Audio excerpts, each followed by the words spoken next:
mando la foto.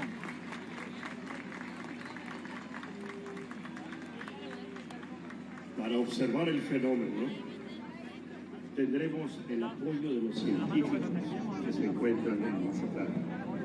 Con ustedes, David Esquivel, de la Sociedad Astronómica Mazatleca, y Is Luna, de Astrofísicos en Acción.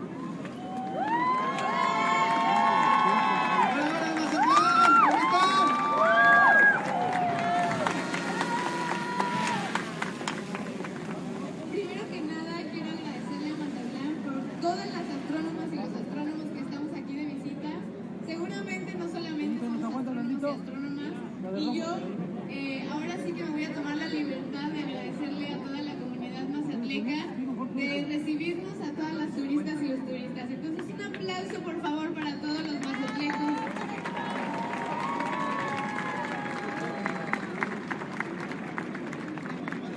Por supuesto, también queremos agradecer a todos los que hicieron posible este espacio.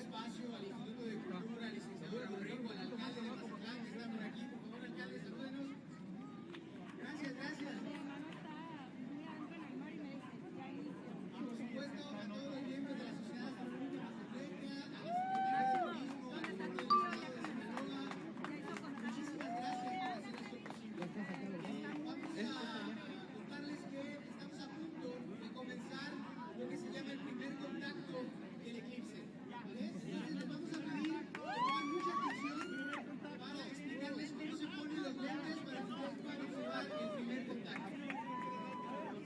Entonces, por favor, enséñenme todos sus lentes. Todos tienen sus lentes. Si todavía no tienen, acuérdense que están regalando también aquí en muchos lados, no solamente del parque, sino también del malecón. Solamente acuérdense que tienen que estar certificados para ver.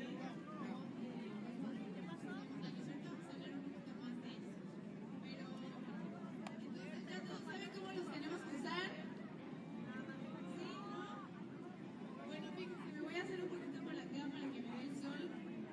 Se los ponen, primero se los ponen, no vean el sol primero. Primero se los ponen. Luego ahora sí ya voltean a ver el sol. Ahí está. Mira, yo todavía a simple vista no alcanzo a ver. Ok, está pasando una nube por ahí, vamos a esperar que se vayan quitando las nubes, pero el primer contacto es el momento en el que la luna toca al disco solar. Entonces, aunque no se ve, la luna ya está ahí, muy cerquita.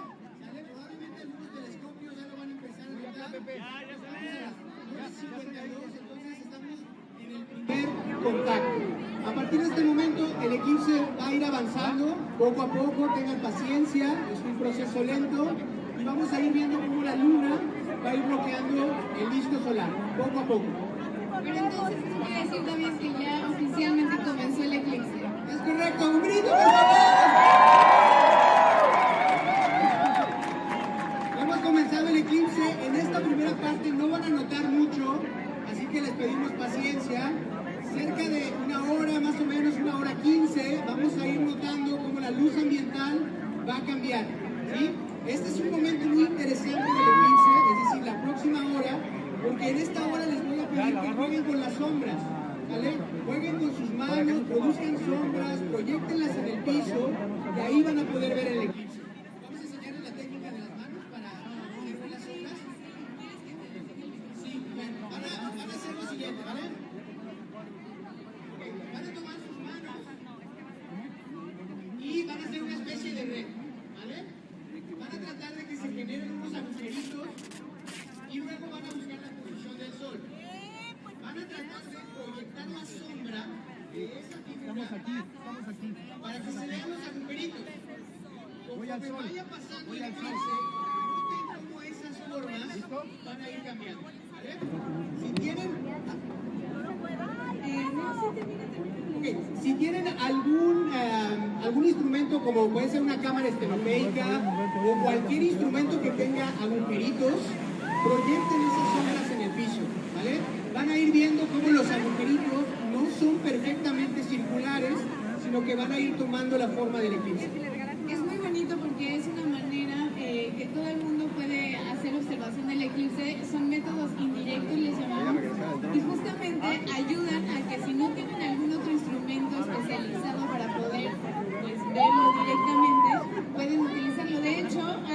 talleres y así, donde pueden ustedes crear una frase con puros hoyitos, ¿no? Como puntillismo, pero de hoyitos.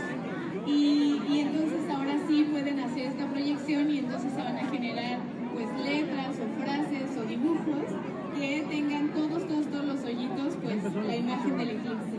¿Alguien ya había conocido este método? ¿Había visto fotos en redes? Bueno, voy a cambiar para poner una nueva. Ya, por allá dicen que sí. Excelente. Hay que recordarles que en la parte derecha, sobre la banqueta del malecón, hay un área de observación pública con telescopios, ¿vale? Entonces las personas que están por allá, que se van uniendo, incluso ustedes también, se pueden mover para allá, pueden acceder ahí con nuestros voluntarios para que puedan observar con el telescopio. A través del telescopio pues van a ver la imagen del sol mucho más grande y van a ir viendo el avance del eclipse. Es muy importante recordarles que a las 11:07 vamos a vivir la totalidad, ¿vale? Entonces esa es la parte más interesante y más fabulosa del eclipse. Así que vayan tomándolo con calma. Eso es muy importante, tomarlo con calma, porque hay veces que nos desesperamos mucho, ¿no? Y también hay veces que creemos que el eclipse va a durar como poquito, solamente unos minutos y ya se acabó. Y en realidad nos estamos dando cuenta que va a durar casi 3 horas, 2 horas con 40 minutos. Y entonces eso implica que pues tengamos que estarnos hidratando, por favor, hidrátense, tomen agua, pónganse bloqueador solar también. Veo que también muchos traen sus sombrillitas, eso es muy bueno también para que nadie sufra de insolación. Claro que sí, entonces tranquilos, recuerden que esta es una fiesta, entonces queremos ánimo de fiesta, queremos mostrar el mejor Mazatlán posible a todos nuestros visitantes. Nos visitan de todas partes del país, pero también de muchas partes del mundo. Por ahí, si hay alguna sociedad astronómica de otros países, vienen de Costa Rica, vienen de Francia, vienen de Estados Unidos y de Canadá. Conversen también con los astrónomos, ellos les pueden dar muchísima información sobre el eclipse. Allá vemos a Colombia, allá está Colombia. Bienvenidos. A ver si ya vimos Colombia, a ver, Costa Rica. ¿Dónde están los de Costa Rica? Por allá, ¿no? Yo conocí a unos de Costa Rica también en la semana. Sí, también hay gente de Finlandia, gente de Australia, de Sudáfrica. Aquí están todos. Esta es una gran fiesta astronómica. Es nuestra obligación dar una muy buena imagen de Mazatlán para que estos turistas regresen y vean todas las bondades que tiene este puerto. Qué bonito. Y qué bonito también, pues justamente como les decía al principio, que nos haya recibido Mazatlán tan bonito. Yo también les quiero agradecer a la Sociedad Astronómica Mazatleca por recibirnos, por estar también en esta parte de la organización como casa, porque esto al final de cuentas es para todas las personas que estamos aquí. ¿A poco no, chicos? Sí. De verdad, el eclipse es un evento que les aseguro van a recordar por el resto de su vida. Así vivan 20, 30 o 40 años más, van a recordar qué estaban haciendo el 8 de abril de 2024. Así que compartan esto con su familia, abrácense, quiéranse, recuerden, esto es una fiesta y guarden este recuerdo porque el próximo eclipse pues vamos a tener que esperar más de 300 años para que vuelva a pasar aquí en Mazatlán. Así que bueno, ya no nos va a tocar, pero este es el momento para estar aquí. Muchas gracias, David. Gracias, Chris. Continuamos ahora con un vals cósmico. Ustedes lo recordarán de la película 2001, Odisea del Espacio.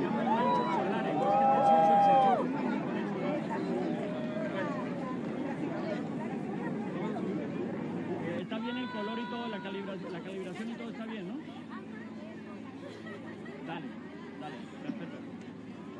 Dale, ahí ya. Sí, dime. Claro. No, van a ir fases. Te voy a mandar fases, pero no tantas, sino más o menos donde yo vea que hay una diferencia entre una y la otra, es lo que te quiero decir. ¿Sí me entiendes? Para que se vaya notando el proceso.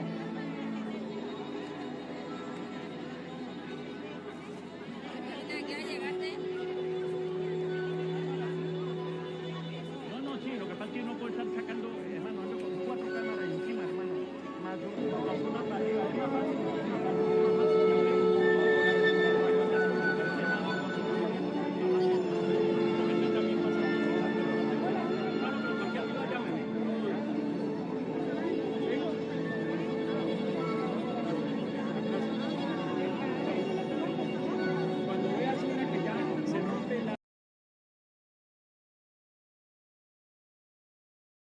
Look at the ray structure.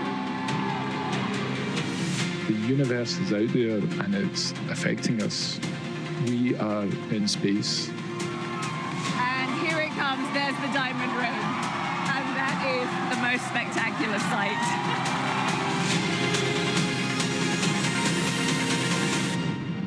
If you haven't seen it, you haven't seen anything.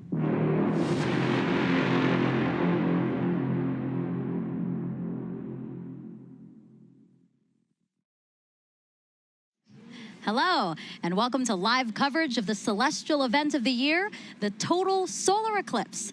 Over the next 3 hours, we will follow the moon's shadow as it races across North America. We are anchoring our coverage from the heart of downtown Cleveland, Ohio, just down the road from NASA's Glenn Research Center, the only NASA center in today's path of totality. I'm NASA's Megan Cruz, and this is NASA lunar scientist Sarah Noble. Hello. Today, NASA and the Great Lakes Science Center is hosting this free outdoor event for the community to experience the total solar eclipse together. You saw that beautiful aerial shot that we just had opening the show. We're seeing it again here. As you can see, we have a great fun crowd here. Yeah, we've been watching the crowd build all morning, and you can really feel the excitement starting to come now. Yeah, absolutely. The watch item, of course, is the weather. Beautiful right now here in Cleveland. It's perfect right now. It's perfect, yes. We woke up to rain and it cleared, but I don't know what we're going to get this afternoon. Yeah, Sarah, you said that with a little bit of trepidation, and that's because it looks like there might be some cloud cover around the time of the total solar eclipse here, totality, but we'll see. All right, so on your screen now is the first look at the eclipse from Mazatlan, Mexico, one of the first communities the moon's shadow will darken today. Right now, you see, we're seeing a partial eclipse of the sun right now, but if you look at the upper left-hand corner of your screen, we're expecting totality there in about 1 hour and 4 minutes. And we want to thank our team of telescope operators spread out across North America. Because of them, we will always have a view of the sun during this entire broadcast, which is really awesome. All the way from Mazatlan up to Maine. Yeah, a very large swath, and we have it covered the whole way through. Now, if you scan your QR code that you see on the screen here, it'll take you to a live stream dedicated to just those telescope views, and it'll also take you to a Spanish broadcast of today's eclipse, and that starts at 1:30 p.m. Eastern Time. And Sarah, as you know this, all of the telescopes used for this broadcast have special filters on them, and those protect the operator's equipment and also the operators themselves, because if you view the eclipse without the proper protection, then it can severely damage your eyes. Yeah, that's right. We want everyone to enjoy the eclipse today, but we want them to do it safely. Right. So how do you do that safely? Well, you should be shielding your eyes with eclipse glasses like these. Hopefully you bought them from a reputable source and that they have a special rating on them, and this rating means that the lenses meet international standards to protect your eyes from the sun's bright light. But Sarah, you can remove the glasses during totality, That's correct? right. If you're lucky to be in the path of totality, you can, for those, that short amount of time that you're in 100% totality. 99% totality doesn't cut it. Right, exactly. 100%, nothing less. Now, if you don't have eclipse glasses, you can enjoy it indirectly with tools like Pinhole projectors. And if you want to make one with us live in about 30 minutes, just grab a sturdy piece of paper or cardboard and a thumbtack or other sharp pin. I'm going to use my NASA pin for when we make it. All right, so Sarah, what are we expecting today? What is a total solar eclipse? So total solar eclipse happens when the Earth, the moon, and the sun are so perfectly aligned that the moon completely blacks out our view of the sun. And does that happen often? Actually, somewhere in the world, there's an eclipse about every 18 months or so, but like in any particular place, it's a pretty rare event. Yeah, I mean, specifically here in Cleveland, the last time Cleveland had a total solar eclipse, get this, 1806. Wow, that's remarkable. So quite a long time ago. Yeah. Once in a lifetime opportunity. All right, but not everyone is going to be able to see the moon completely eclipsing the sun. That's right. Only those of us in this narrow path of totality. But just about everyone in the U.S. will get to see a partial eclipse today, weather permitting. Weather permitting, yes. I hope that Cleveland here and everyone else along the path of totality will be good and clear. Okay, so let's take a look at today's path of totality. It passes through parts of Mexico, 15 U.S. states, and southeastern Canada. There's an estimated 32 million people who live along the path, and not to mention the tens and thousands of people who travel to somewhere along it as well, like us. You know, you're from DC and I'm from Florida. No, I feel very lucky to be able to get to travel to see this one. Yeah, absolutely. And we're going to have live reports from our correspondents spread out across the path, all excited to share this event with you. Some recognizable locations in between: the Indianapolis Motor Speedway, home of the famous Indy 500, and then also Niagara Falls, where officials expect up to 1 million visitors. Look at our team there waving at you. Happy to see you guys, and we'll hear from you soon. Okay, so again, we will hear from those correspondents, but also on our broadcast, a live interview with astronauts on board the International Space Station. Sarah's already ready. So excited. She's ready, because that's going to be obviously a unique place to witness today's celestial event, so we'll talk to them about that. We're also going to explain some of the science NASA will conduct during the eclipse and why that's important to you. And if you have questions about today's cosmic alignment, use the hashtag Eclipse to send those in wherever you're watching us. We already have some questions from some kids. Excellent. And a celebrity. I can't wait to surprise you with who that is. All right, in addition to NASA's Eclipse event here, there are plenty more in communities across the country, so why don't we take a look at some of them now.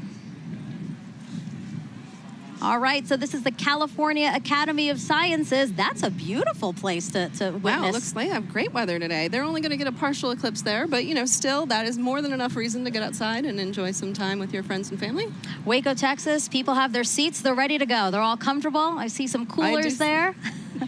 Oh.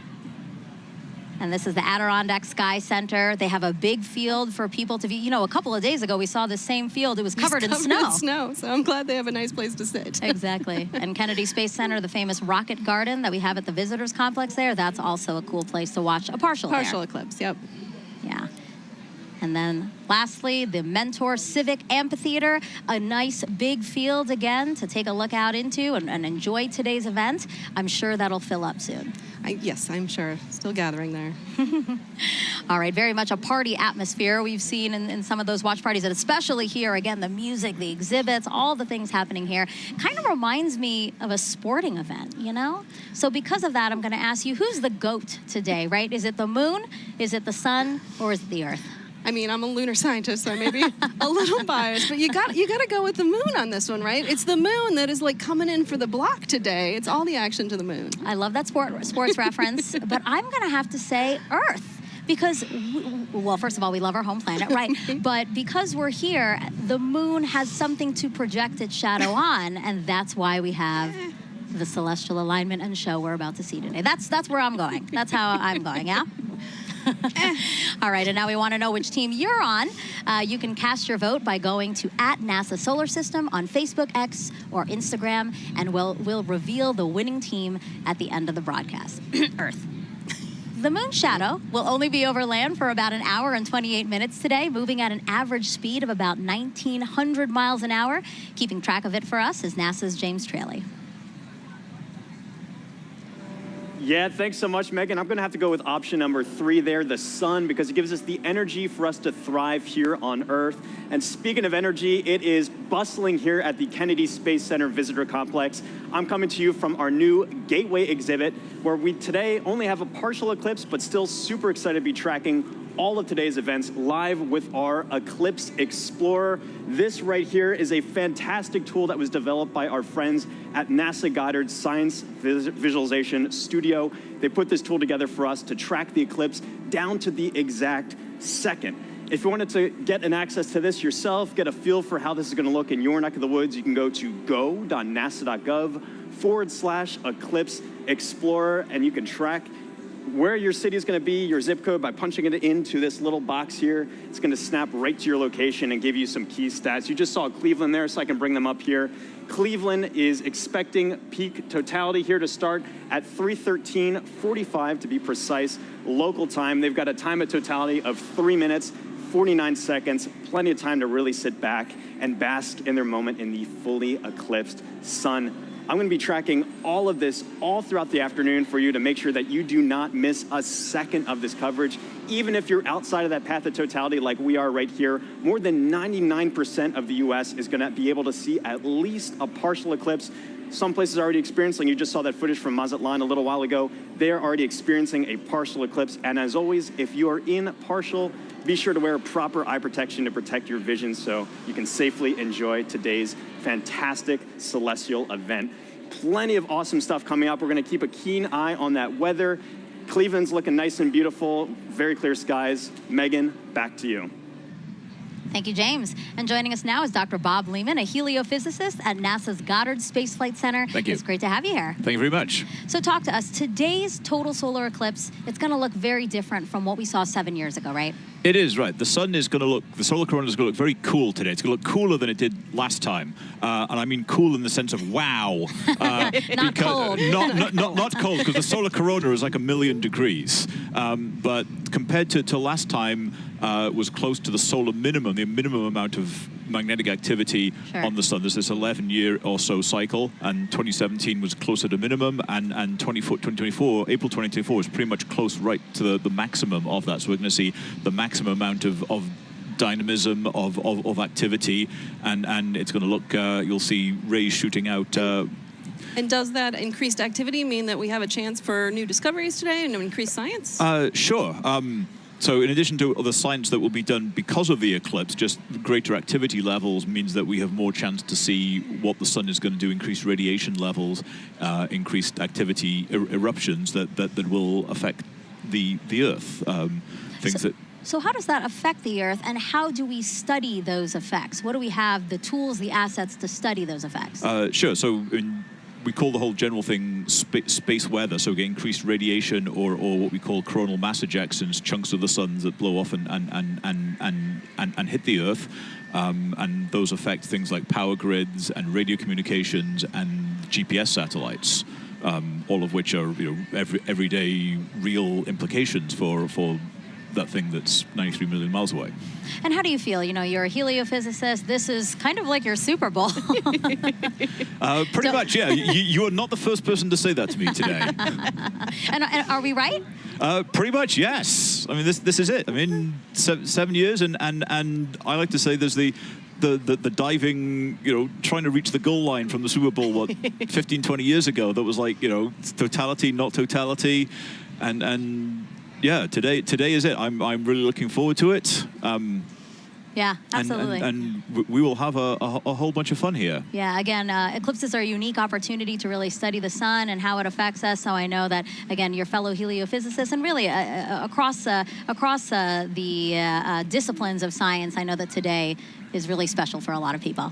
It is, yes. Thank you, Bob. I really appreciate you being here. Thank you so much. All right, it's time now to check in with our first team along the path of totality. Here is Tahira Allen in Kerrville, Texas, a city so lucky it gets a solar eclipse twice in a single year.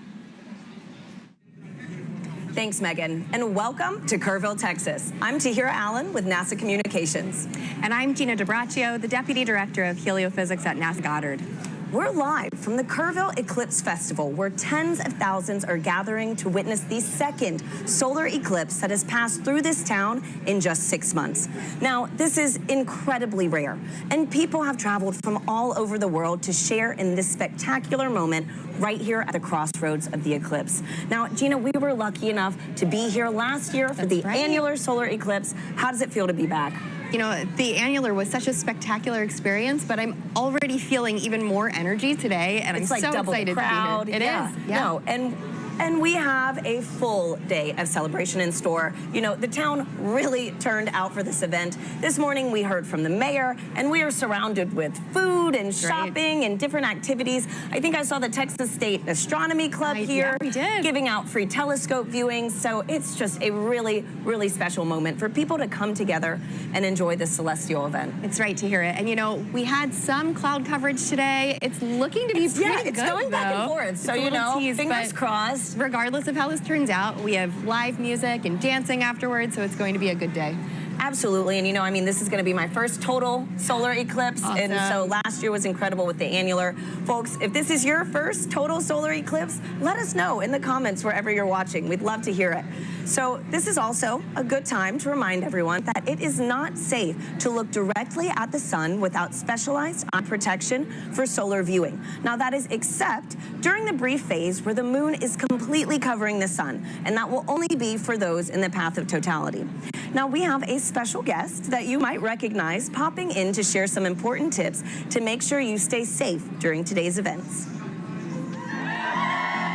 Hi Eclipse enthusiasts, Lance Bass here, and I want to tell you how to protect those eyes and stay safe during a solar eclipse.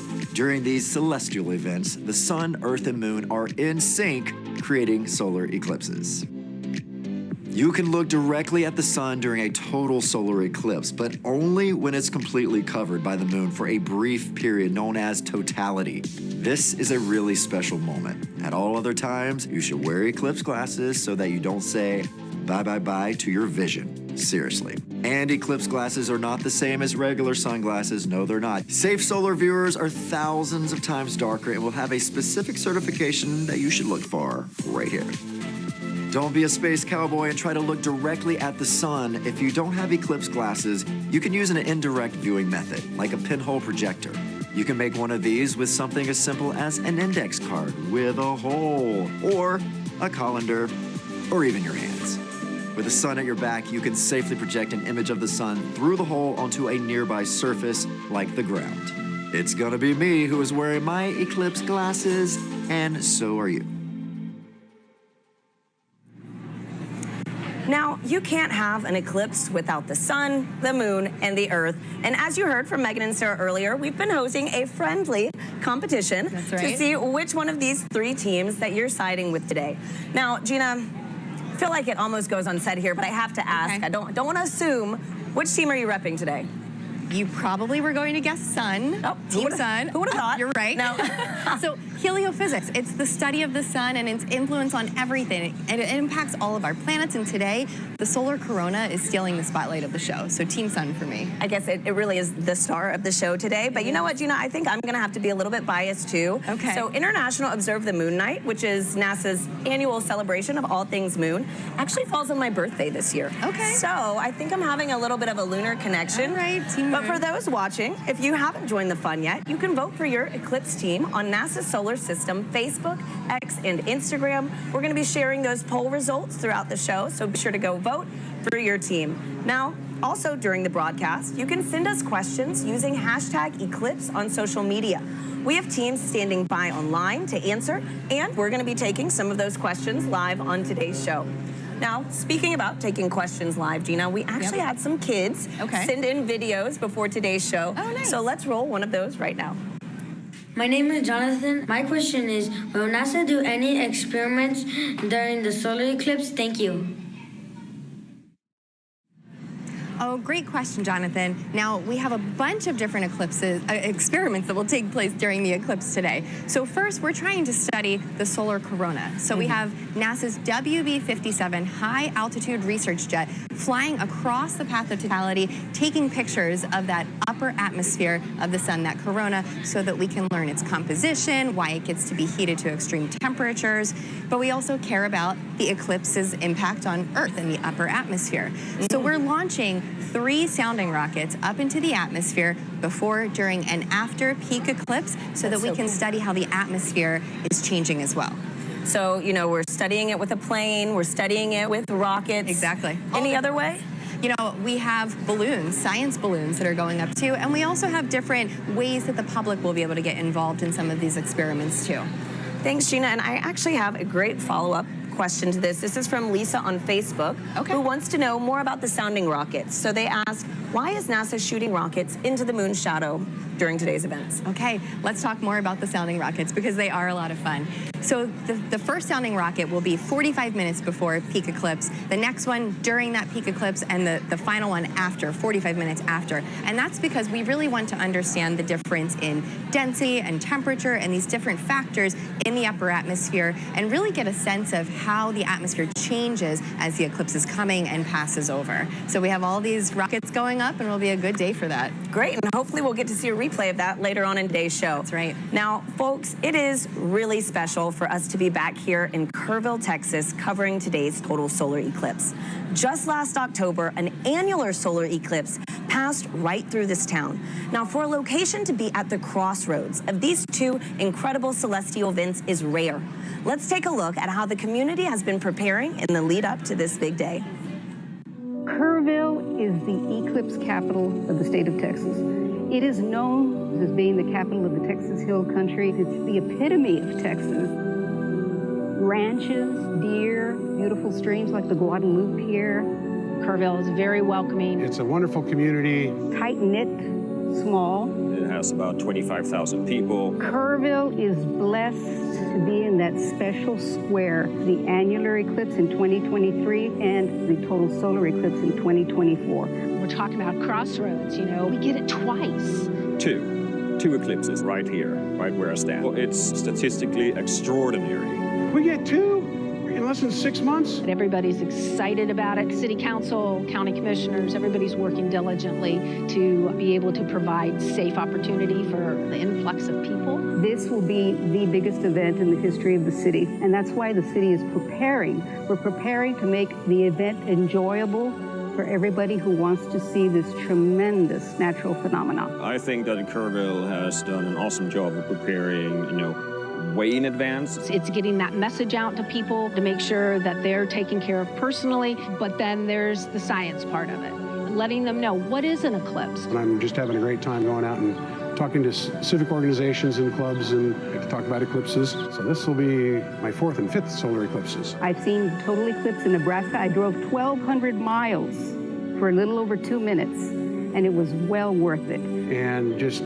couldn't believe the experience of the eclipse. I mean, it's still just, it literally gives me goosebumps every time I talk about it. It's a visceral, emotional experience that is just, you have to experience it to understand.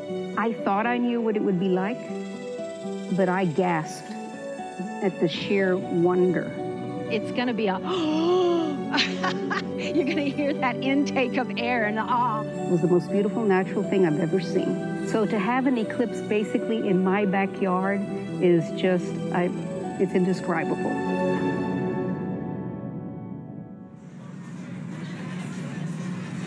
We're here now with Catherine Troach, a telescope operator with the Night Sky Network, who is giving us these high-definition views of the sun that you see in your screen right now, of the eclipse over Kerrville, Texas. Kat, thank you so much for being here with us. Thank you so much for having me, and let's thank the weather for cooperating finally. Right? Oh my goodness. Thanks, Kat. And so I'm looking at the telescope feed that we have, and we have first contact now here in Kerrville. Yes. Okay, so for people who want to become an amateur astronomer, what advice do you have? Where should they get started? The easiest way to get started is to look up Night Sky Network. Night Sky Network has over 400 astronomy clubs in the United States. You would just use our search function to plug in your city and find the club that's closest to you. And if you don't have a club that's close to you, you can use our coordinator tips to start your own astronomy club. Wow, that is awesome. And you know what? For folks, if you want some more details on the Night Sky Network and other things on how to become an amateur astronomer, you can visit go.nasa.gov/Night Sky Network. Now, a fun fact about today's broadcast that I absolutely loved learning was that so many of our telescope views that you're going to be seeing today are from amateur astronomers. And so, Kat, again, on this topic of, sky gazing, I heard that those in the path of totality might be able to witness more than just a total solar eclipse today. Could you give us a sneak peek on what we could expect? Absolutely. So if we have clear skies in the path of totality, as it gets darker, you'll start to see 2 bright points of light. That would be Jupiter and Venus. And then as we get to totality, at totality, you'll be able to see the fainter planets, Saturn, Mercury, and Mars. And if you're lucky, you'll be able to catch Comet 12P. Oh, what a crazy, cosmic alignment today, So, man. Great. So for the amateur astronomers that actually want to view today's celestial event, what tips do you have for them? So, of course, you need to have solar protection. You need to have solar-safe glasses. And you need to have solar filters for your telescopes, your binoculars, your cameras.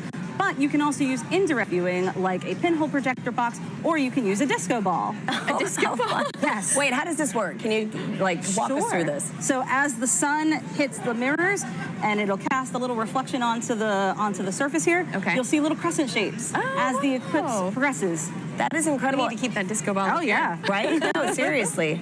So, Gina, didn't you say you could also use your hands That's at one right. point? You know, you can take your fingers and weave them together to let the light project through so that you can see the projection of the eclipse on the ground. Absolutely. There. That's fantastic. So a lot of different ways to be able to view today's event. There's no one wrong way to do it, unless you're just using, to do it. Just do it. Just make sure you do it safely. Yeah.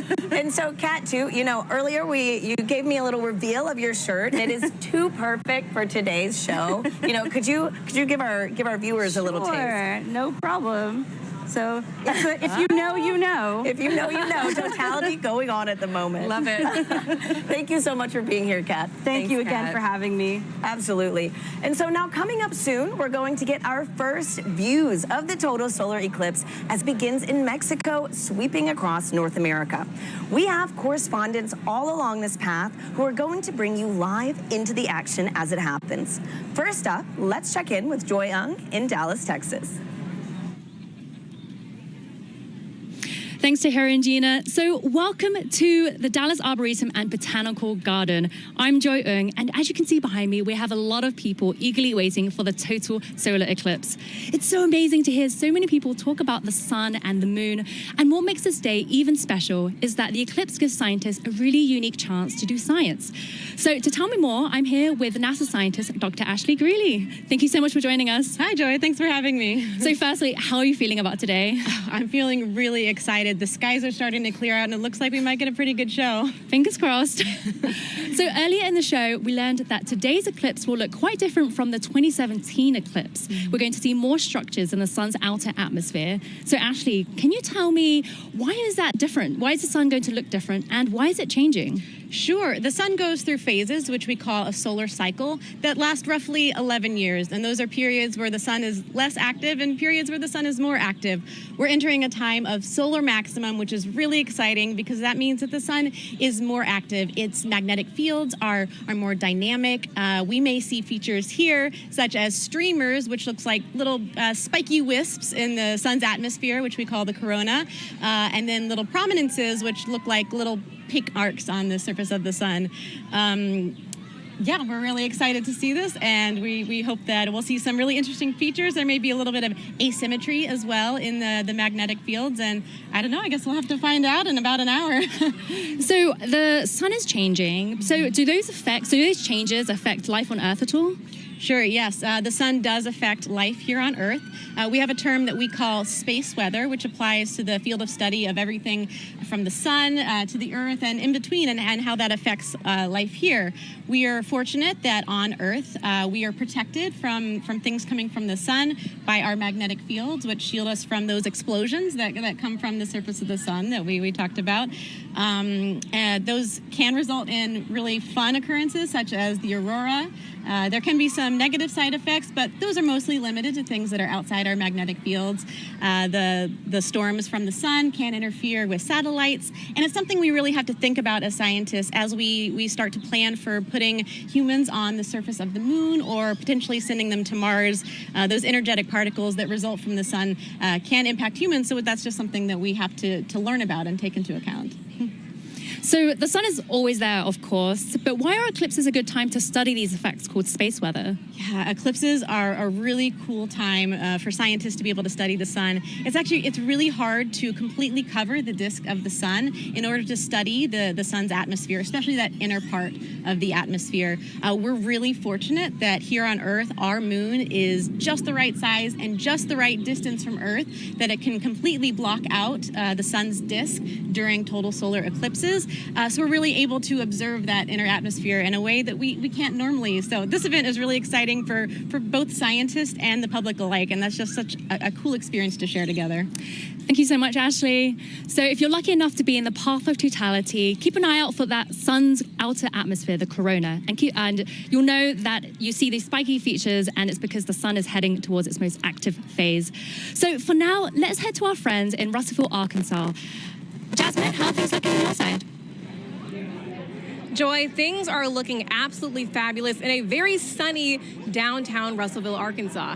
As she said, I'm NASA's Jasmine Hopkins, and I am coming to you live from the Depot District, where the city is throwing a massive block party, all in celebration of the total solar eclipse. Now, people in Arkansas have great reason to celebrate because this is only the second total solar eclipse visible from the state since it was first established in 1836. And the next one visible from here won't happen for another 2 decades. So people around me are gearing up for what feels like a once-in-a-lifetime opportunity. Now, it's not just the residents of Russellville that are excited. On average, the city has about 29,000 residents, but for the past 8 months, they've been preparing to receive upwards of 100,000 tourists right here in the city. Now, of course, NASA has been a big part of that preparation. So to show you what we've been doing to help, I have a video here to show you. So we have been talking to the next generation of space explorers right here in Arkansas. We started off at Arkansas Technical University, and then we moved on to Russellville City Schools, where we spoke to hundreds of students all the way from 8th grade to 12th grade about this total solar eclipse. We had NASA's Marshall Space Flight Center, the Arkansas Air National Guard, the U.S. Space and Rocket Center, and even the Paris Observatory joining us all the way from France. Now, during that moment of totality, Arkansas will experience from 94 to 100% obscurity from the sun, and we'll have 4 minutes and 12 seconds to really soak in that fantastic cosmic event. Now, until that moment, of course, we are telling the residents to stay safe, keep those solar eclipse glasses on. But now let's go from Arkansas to Illinois with Blair Allen. How are things looking for you? Jasmine, we're super excited here because crowds are filing into the stadium, but the main story here is the weather. Everything looks absolutely good and clear for totality today. We're very excited. We're just hoping, just like 2017, a little cloud doesn't come in and obscure things. But I tell you what, there's been a total solar eclipse here in 2017.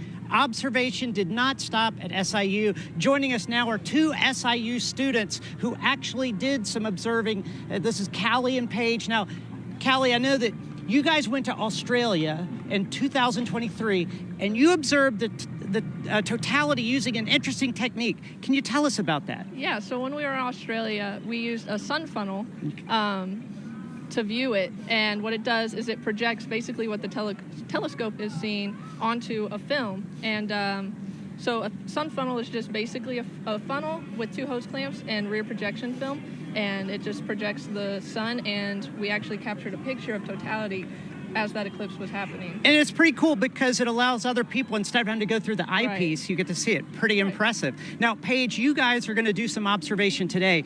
What are you set up for here in Carbondale today? Yes, so we have 2 telescopes set up with the sun funnels for viewing for a select view of the public, and right now we're pointed at the sun and we're excited to see totality. Now, what are your odds on good weather? It's looking pretty good. I'm excited. Isn't that great? I'm so excited. I tell you what, one final question, because I know you're experts with solar safety, but Team Earth, Sun, or Moon? We're both Team Moon. Team Moon, Team Sun. I tell you, that's the best you're going to get, but we're all pro eclipse. Back to you, Tahira. Let's go Team Moon. So, as you can see, folks, we've got a lot of exciting things in store all across this country, and that was only half of it. You're going to meet three more of our locations later on in the show. Now, Gina, we've got a ton of questions coming in online right now from our viewers. Yeah. How do you feel about some Q&A? Let's answer some. Okay, perfect. Let's do it. So our first question is from Fair Cerritos on Instagram, who wants to know, how can I help NASA? You can help NASA by participating in the eclipse. If you can see it today, go outside, enjoy the moment, or download the Globe Observer app. You can do that right now before the eclipse crosses your path. You need a thermometer, and you just record the local temperatures and the cloud coverage. Fantastic. Globe Observer app. So thank you so much, Gina, and thank you to everybody sending in those questions. We'll take some more later on throughout the show. For now, let's check back in with Megan and Sarah in Cleveland, who are standing by with an out-of-this-world surprise. Yes, quite literally that, Tahira, because we have a special treat for our viewers right now, joining us live in space, 250 miles above the Earth in the International Space Station. Everyone, please help us welcome NASA astronauts Jeanette Epps and Mike Barrett. Sarah, you've been waiting. I'm so excited. For this. Oh, there they are. Hello, everyone. Oh, Jeanette, Mike, thank you for joining us. It's a pleasure to join you guys, and I hope everybody appreciates NASA scheduling this eclipse to bring the world together. Yes, thank you so much to NASA, and thank you so much for joining us. Now you guys will have 3 opportunities to view the moon's shadow over North America, and that last pass will give you guys the best views. And we hope to also share those live views with everyone here on this broadcast around 3:30 p.m. Eastern Time. Now, Jeanette, I have 2 questions for you. Are you looking forward to being one of the few people seeing today's total solar eclipse from space? And 2, I know your crew member Matt Dominic will use a camera with a solar filter to photograph the sun being eclipsed by the moon. Will you also be taking photos of the celestial alignment?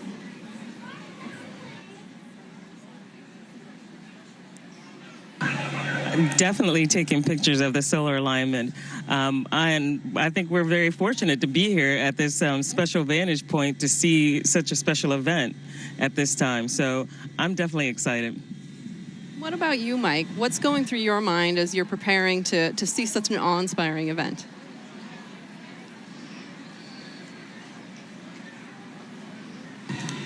Well, admittedly, I'm a bit of an eclipse junkie. My first one was like when I was 19 with the homemade telescope in the desert, and a few since then. And actually, during the 2017 eclipse, I was on a chartered aircraft several hundred miles off the coast of Oregon watching it. And I got a strange bucket list, and this is one of the things that's on it, to actually watch an eclipse shadow cross the Earth from space.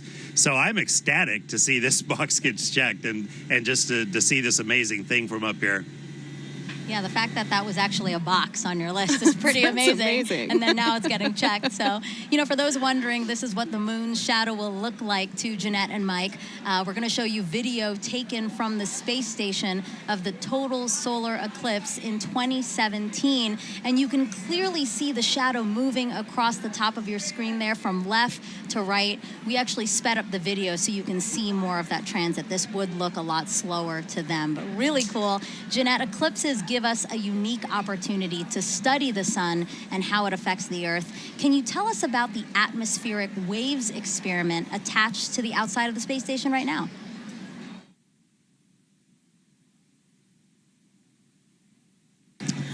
Sure. We have an atmospheric wave experiment that's going on now, and what it looks at are these atmospheric gravity waves. And these waves transport energy and momentum up through the climate system.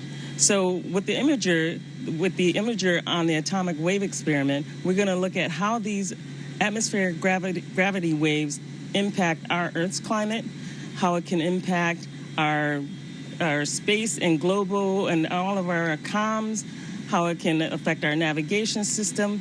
And so over the next 2 years, researchers will use an infrared imager to look at the global distribution of these waves as well as their characteristics.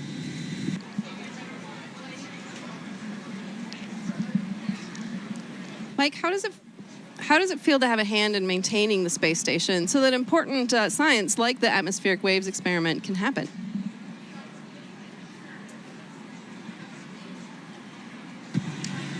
Well, of course, the main reason we're up here is actually to conduct that science. We maintain the station to keep this platform what it should be, what it was built to be, which is a vibrant laboratory, which covers so many different disciplines on the inside and the outside, like the gravity waves experiment. I mean, it's an honor and a privilege, as much as anything, to have a hand in that science, and we end up being basically the eyes, the hands, the on-site presence to conduct that science. And we get to be the first to see results of just amazing things that are years in the making by a bunch of really smart, ambitious scientific teams on the ground. So that's really where the joy is. Maintaining the station is just like maintaining a research ship, something I actually quite like. So I feel very much at home in that role. It's still blowing my mind. I mean, we're here in Cleveland, Ohio, live. You guys are up in space in the International Space Station. I can't believe the opportunity that has been afforded to us, and I hope our viewers really enjoyed this time with you. And I hope you enjoy the show from up there.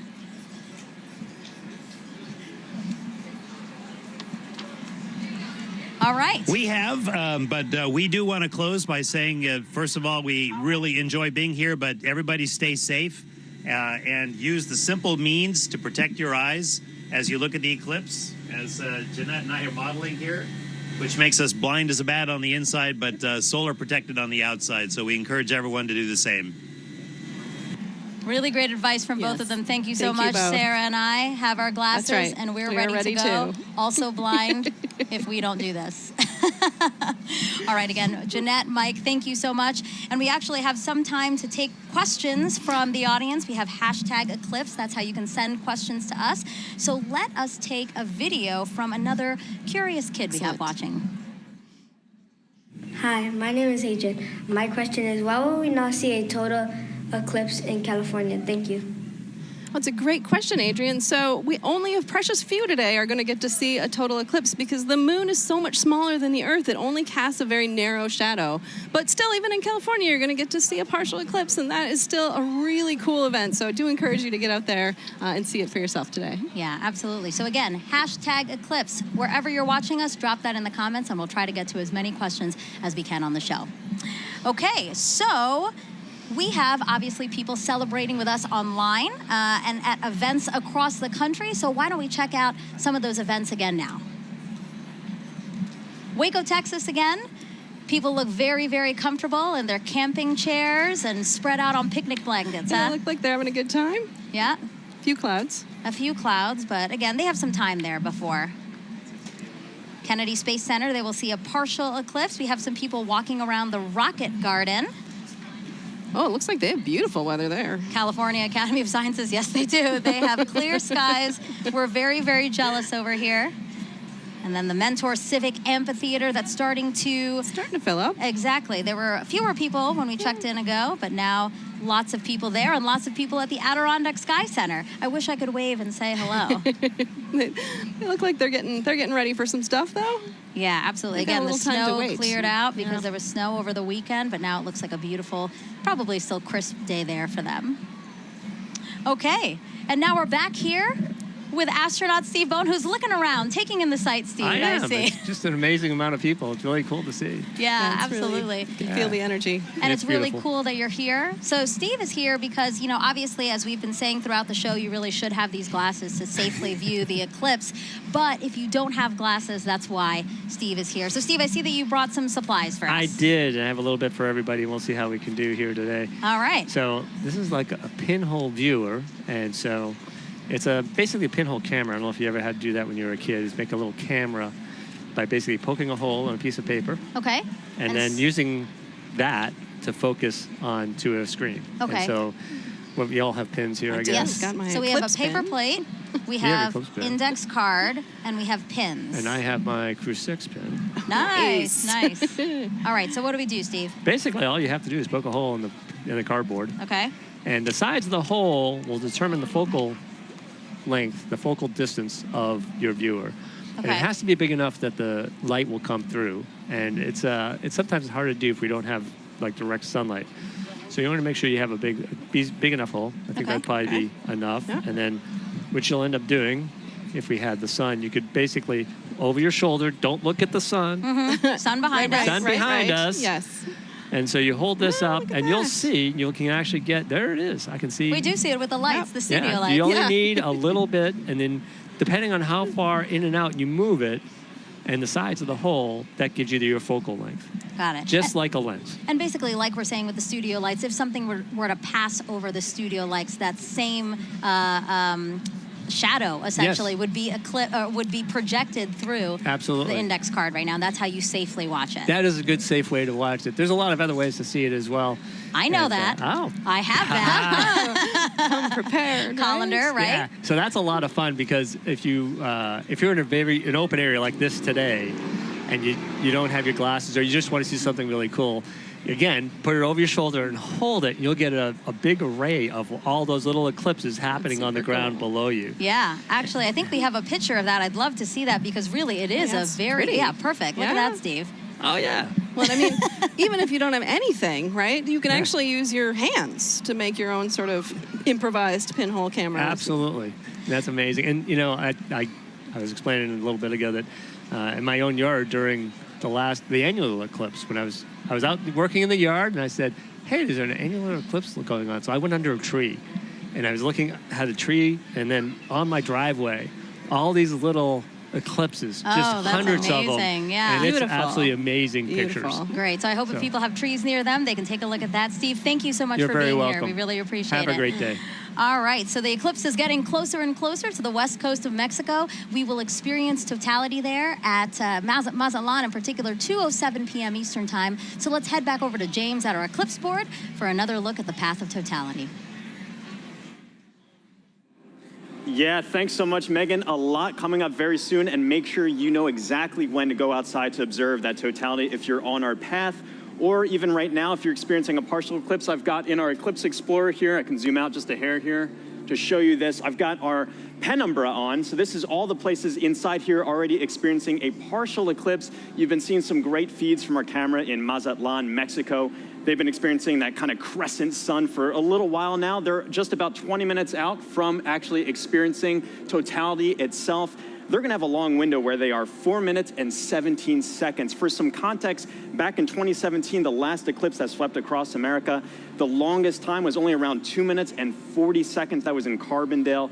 This time around, some very long times, just a little bit northwest of Torreon, Mexico. They're going to get upwards of 4.5 minutes. A lot of time to really observe it, but just make sure that you know when to be outside. And as always, access that tool at go.nasa.gov/Eclipse Explorer. This is going to keep moving on. You see this little thing. I have this actually running in real time. This is our shadow of totality. This is going to continue to move further and further to the northeast and actually make landfall in just a few moments in Mazatlan, Mexico.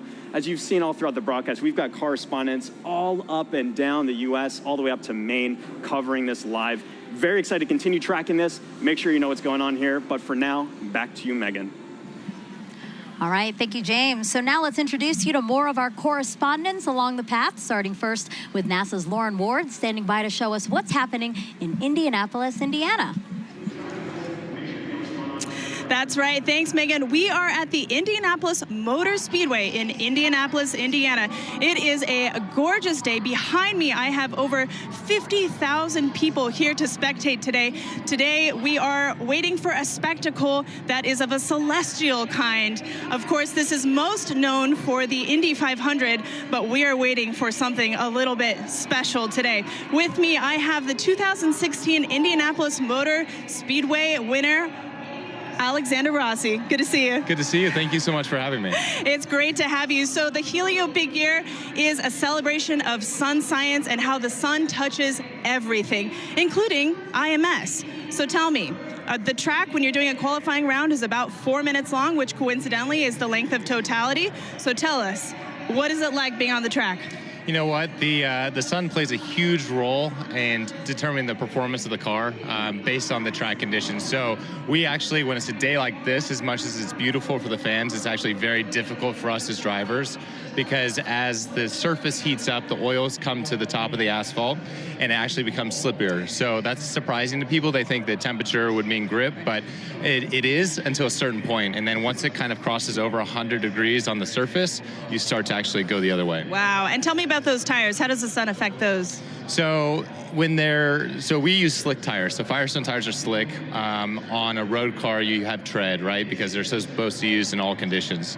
Slick tires actually have a bigger contact patch, more surface area, so they generate more grip at a temperature, right? So they operate between 180 to 230 degrees Fahrenheit. Again, the sun is good until a point. When they go over that 230 degree mark, you start to lose that grip again. Ooh, all right. Well, we have a little competition going on today. We're trying to determine whose big day is it? Is it the sun's, the moon's, or the Earth? So my question to you is, are you Team Sun, Team Moon, or Team Earth? That's a hard one, but I'm going to go Team Earth. You know, I just think we're so lucky, especially today with the people that are around us here, to be able to witness what we're about to see. Go Earth. Go Earth. You heard it here first. All right, guys, thanks. We'll be back here. Daryl in Niagara, over to you. All right, thank you very much, Lauren. Just 500 miles northeast of you, we are here at Niagara Falls, right next to the Niagara River. This is a special location for a lot of people because it is a once-in-a-lifetime opportunity to see a natural wonder set against a celestial one, the solar eclipse. And so let's talk first of all about the natural wonder. And it all starts right here. Look at this massive river and the amount of water that's moving through here. 500,000 gallons of water, 500,000 bathtubs actually going over the falls. at every 60 seconds. It's tremendous, the flow here. It interacts with the air, it hits the rocks, and it also, you know, it flows up a mist column that is omnipresent. This is always here. So one of the things that eclipse watchers want to see is, how does it interact with the light? Will we have a pink rainbow because only prominences from the sun will be seen and they're pink? We'll have to see about that. One thing we do need is a little bit better cloud clearing around here, because we do have some cloud cover. But that's okay. People who have gathered here are excited and they're hopeful that it will clear. Who's here? Well, I want to show you our camera from about 500 feet away. Look at all my friendly eclipse watchers. Are you guys ready for an eclipse? Yeah! Whoa, I love the energy. We could use this energy to blow the clouds out of here. As our camera backs out, you're looking at Terrapin Point, and this is the lawn here. It's roughly the size of a football field, and everybody who's here, a lot of people came in at 6 a.m. this morning. They currently cut off the park from anybody from coming further into Goat Island here. So this is the max capacity that we're at right now. It's that popular. Over to the other side, our friends from Canada. Look across the river gorge, about 1,000 feet away. Niagara Parkway is lined with people. So it's a beautiful shot over there, and we really appreciate our Canadian friends who have joined us. Now, this isn't just about the solar eclipse. We've been here for the past week, and we were at locations all across Niagara Falls, 12 to be exact. Take a look at this video. Crowds of people packed the Niagara State Park Welcome Center, where Commander Munikin Campos, the mannequin who flew around the moon during the Artemis 1 test flight in 2022, was on display. Our partners at the Canadian Space Agency sent kids virtually to space all week long. And NASA experts from the Kennedy Space Center gave presentations and talks at places like the Niagara Aerospace Museum and libraries across the area. The outreach was a huge success, with thousands of people participating in the events and passing through our exhibits. And we just want to thank everyone who came out to see us at all our locations, and we hope you left a little inspired about space exploration and a little wiser about all NASA's missions. Okay, coming up, we've got a very special guest for you who's going to share the eclipse with us. CSA astronaut Jeremy Hansen. He's going around the star today, the moon. Not the star, the sun, the moon. The star of the show, I should say. He's going to be here. He's interacting with the public.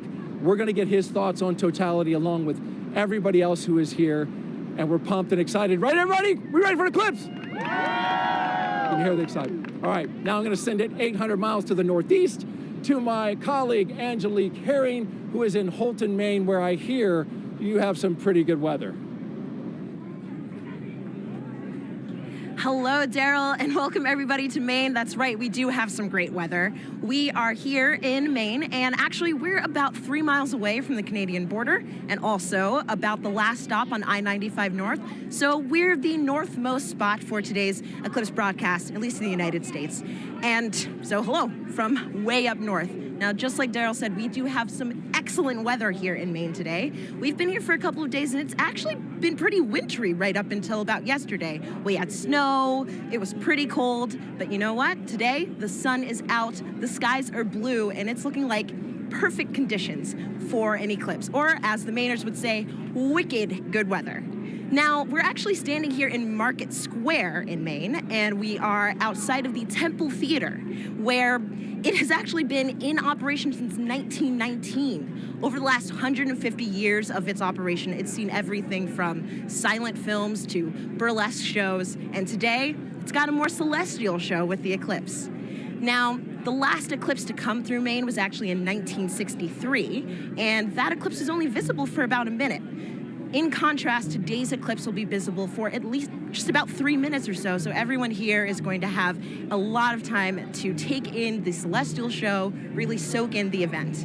And the next eclipse won't be coming through Maine until 2079. So makes a lot of sense that we've got a lot of people here really excited to see this once-in-a-generation opportunity and event. We're all excited. I know everybody here is excited, so we'll be here waiting for the moment that we've all been waiting for, the eclipse. With that, back over to you, Megan. Hey, thank you, everyone. It was really cool to see everyone along the path of totality. You can tell we're covering a large swath of land because everybody's in different kind of attire. You know, you have short sleeve shirts somewhere, and then you have like Daryl, who it looks very, very cold, and he does have some cloud cover, so I hope that it does kind of clear out for him. I feel like we've covered all of those levels of weather over the last day and a half. That's true, here in Cleveland. So, but it's looking nice now, so that's great. And actually, if you were watching our screen here, we just had a view of the eclipse in Mazatlan, Mexico. In about 10 minutes, that's when we'll start seeing totality in that area. And in that time, the U.S.'s top doctor is encouraging everyone to try and watch this celestial event for our physical and mental well-being. Hi, everyone. I'm U.S. Surgeon General Dr. Vivek Murthy. I'm thrilled to be joining you today as you gather to experience a truly awe-inspiring event, the last chance that we'll have to see a total solar eclipse in the contiguous United States for the next 20 years. The sun is a universal source of light and life. It contributes to our physical, mental, and emotional well-being, and it unites all of us. Today, no matter where you're watching from, whether it's along the path of totality or a partial solar eclipse, you are sharing the experience with millions across the nation. And moments of connectedness like this truly matter. Last year, I issued a Surgeon General's advisory warning about the public health crisis posed by loneliness and isolation. I shared that our connection with one another is a powerful force that can help protect against the damaging physical and mental health impacts of loneliness. What better reason is there to come together with friends and loved ones than to share a once-in-a-generation experience like the solar eclipse? This is an experience that will stay with you, precisely because of the awe that it inspires. Awe allows us to step outside of ourselves, giving us fresh perspective and opening us up to connections. So grab your eclipse glasses and let's enjoy this moment together. Some great advice. Thank you so much. All right, we have time for other hashtag eclipse questions. Sarah, are you ready? I am absolutely ready. All right, let's take a look at this video from a familiar face. Hey everyone, I'm Scarlett Johansson, and I play a NASA Public Affairs Director in the new film, Fly Me to the Moon. I hope everyone is safely enjoying today's eclipse. I actually have a question about the moon for NASA. So during a total solar eclipse, I've heard that craters and features on the moon play a role in what viewers see on Earth when the moon blocks the sun. So why is that? Question, Scarlett. So yeah, as we, the moon isn't a smooth marble. It actually has big, high mountains and valleys, these craters. And as we approach totality, sometimes you'll hear people talk about Bailey's beads. And these are the last few moments of sun creeping through those deep valleys just before we hit totality. Yeah. Absolutely. Thank you so much. It's so great to have you here to answer some of these questions, and we plan to take more. If you send them in, hashtag eclipse again. Okay, if you're just joining us, I'm NASA's Megan Cruz, and this is NASA lunar scientist Sarah Noble. And as you can see, you are watching the official NASA broadcast for today's total solar eclipse. And we are in the heart of downtown Cleveland, where NASA is celebrating this celestial alignment. Take a look at our shot from the air. That is how many people who are just here at the Great Lakes Science Center alone. So many more spread out throughout Cleveland, because again, the last time this city had a total solar eclipse was 1806. But again, just down the road, we have the only NASA center in the path of totality.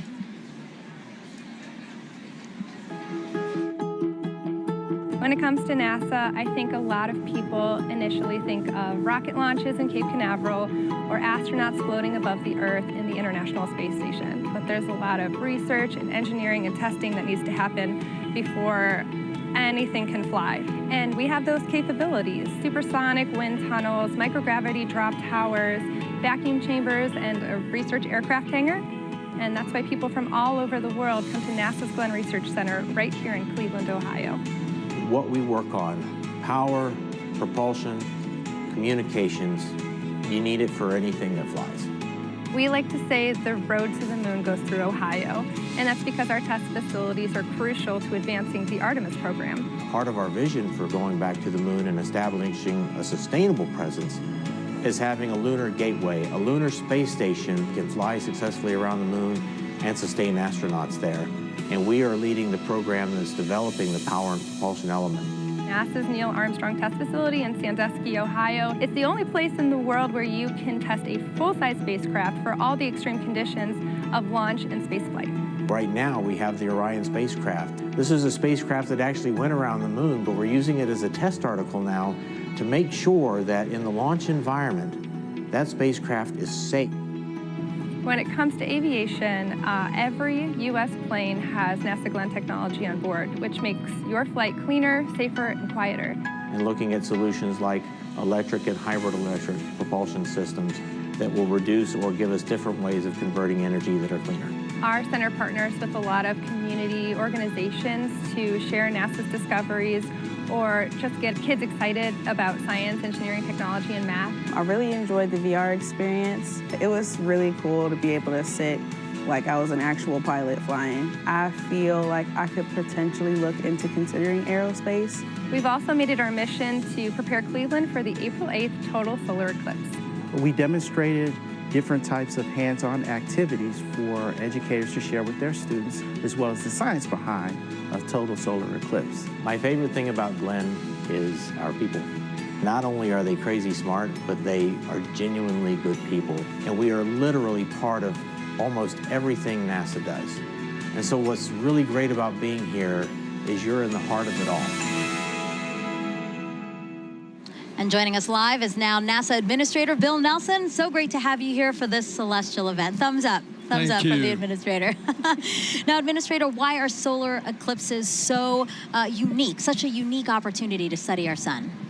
Because you have the alignment of three celestial bodies, and unique things happen when that occurs.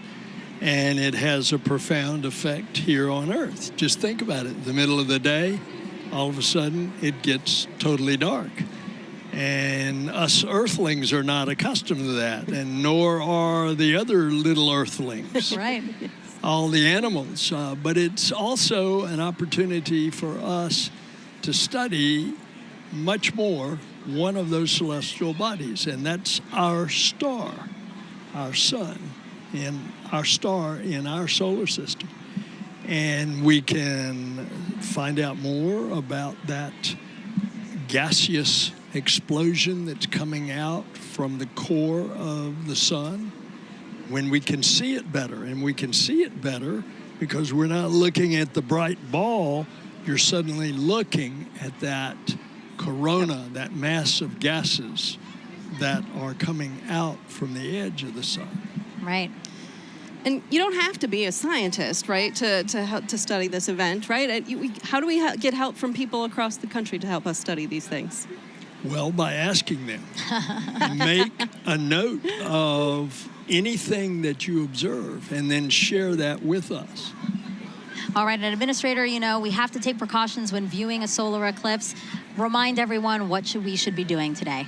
Okay, you've got some glasses. That's right. That's right. The glasses are all ready. Absolutely essential. You want to put these on as it is starting to have that moon move in front of the sun, and we don't want you to damage your eyes. Right. Yep. And it's incredible. You put these glasses on in the normal sun of the day, you can't see a thing. Can't see a thing. But when you Yes. look at the sun, you will be protected. Administrator, thank you so much. We really appreciate your time here. And now we're going to head it back over to James at the Eclipse board. Whew, yeah, the countdown is on. Just a few moments left until the eclipse makes landfall in Mazatlan, Mexico. Right here, you can see where that eclipse totality shadow is right here. It's going to continue moving very rapidly onwards to Torreon, where we also have a live feed covering all of this event. Super excited for that big moment. And let me actually just go to our moon board here, and we can play through this at 60 times speed. I'll zoom in a little bit here. And Scarlett Johansson had a question a bit earlier about the kind of rippling effect that we see of the eclipse shadow. When you first see this right here, at first glance, you might think it's low resolution or we're lacking some kind of information here. The inverse is actually true. This is actually incredibly high resolution, this shadow projection that we have, because of data that we've been gathering at our moon for more than 10 years, thanks to an orbiter called the Lunar Reconnaissance Orbiter. It's been mapping our nearest neighbor in incredible resolution just really getting every single bit of valley or crater or mountain. All of those little imperfections on the moon are contributing to that shadow that we see rippling across the country. You're not going to be able to see that from the ground, but looking from space, you see that really cool effect of kind of the rippling there here. So let's just preview some things to come here. In Mazatlan, they have that last little crescent sliver of sun. For now, if you're in that area, make sure you keep your glasses on until that sun is completely blocked out by the moon. That's going to be in just a few moments. You're going to have a long duration there, 4 minutes and 17 seconds. That sounds like a lot of time, but it's going to move like that. So make sure you are ready on the pulse. Again, for all of our locations up on this path of totality here too, make sure you set a timer on your watch or a phone or something to remind yourself to look outside and experience this. You don't want to miss this. If you do miss it, you got a long time to wait for the next big one across America. That's going to be in 2045. So make sure you're watching and watching safely here. You just saw some footage from Kerrville and Cleveland as well. It's a little bit cloudy in some places, really hoping that that clears out in time for us to have that beautiful view. But in just a few moments right here, this eclipse is going to be coming up in Mazatlan, Mexico. So for now, this is going to be really exciting. The countdown is on.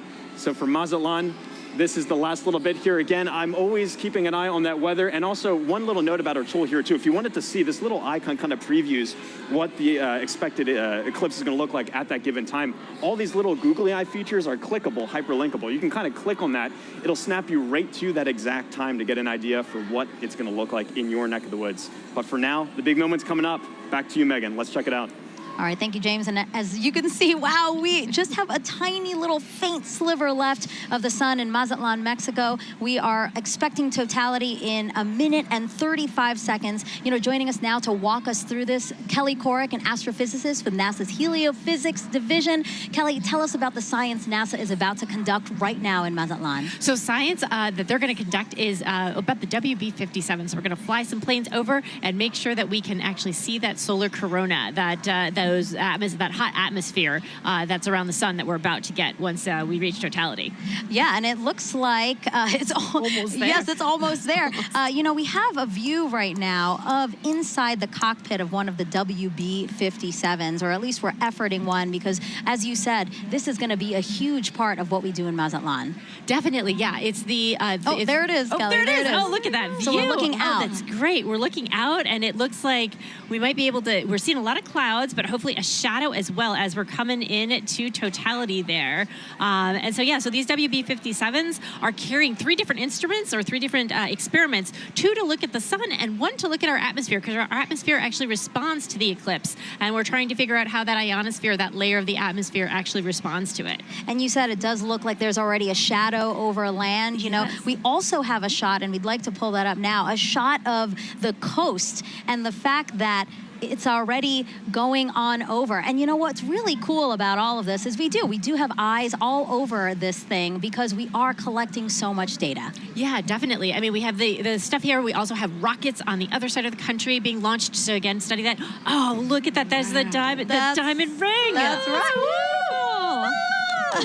We're not there, but I feel the energy just watching it. Yeah, so this is because of the craters and the peaks and valleys of the moon, we're seeing the last bits that are just getting through, and now we're getting to totality. This is great. So you're starting to see those pink fingers out there kind of sticking out. Wow. So again, totality here in Mazatlan, Mexico, the first community in North America to experience the moon completely eclipsing the sun. And if you are in Mazatlan right now, it is now safe to remove your eclipse glasses for the next 4 minutes.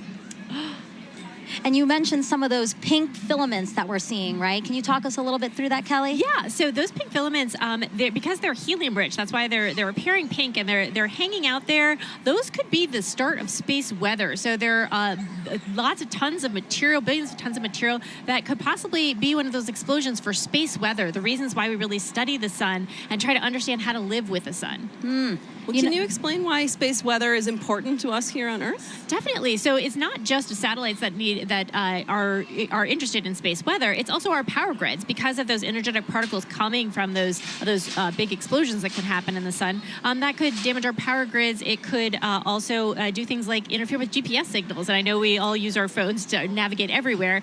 So if we didn't have that, that would be a big problem. So we're looking to understand it better so we can all mitigate all those things. Some of the movement we're seeing here is just our telescope operator adjusting because, again, they needed to make some changes for before totality. Now they're viewing it a different way. And then after totality, we might see some shakes there as well. But I really just cannot believe how crisp it is. As we said, it's not a marble, but I mean, just the view of it is so crisp with these little, again, those filaments are just amazing that we can see that to such accuracy, you know? Right, definitely. And also the white fuzz. I mean, you're seeing something that's 1,000,000 degrees just hanging out all around the sun. And, you know, 3 billion Earths can fit inside of there. So there's a lot of atmosphere there, all around there, just hanging out, being very warm. And so one of our mysteries is, and one of the B-57s are addressing. There you go, WB-57, our pilot. Yeah. He's flying. So basically, Kelly, he is going to fly and try to chase down the shadow for as long as possible, keep up with it as long as possible. Exactly. The shadow is much faster than the plane. However, they can chase it for a while and get an extra 2 minutes. So on the ground, we can only get 4.5 minutes, and they're going to get 6.5 for that plane. I love that they're waving to us. Oh, there you go. And now we're flipped. Now we're seeing the front. So again, they are in night. I mean, it looks very dark with only some light in the horizon, yeah? Right, yeah, and that's what we'll expect wherever we see totality is the night sky is very dark. You might even see some planets or stars, and then you'll see like twilight all around 360 degrees. What an amazing vantage point as well. My gosh.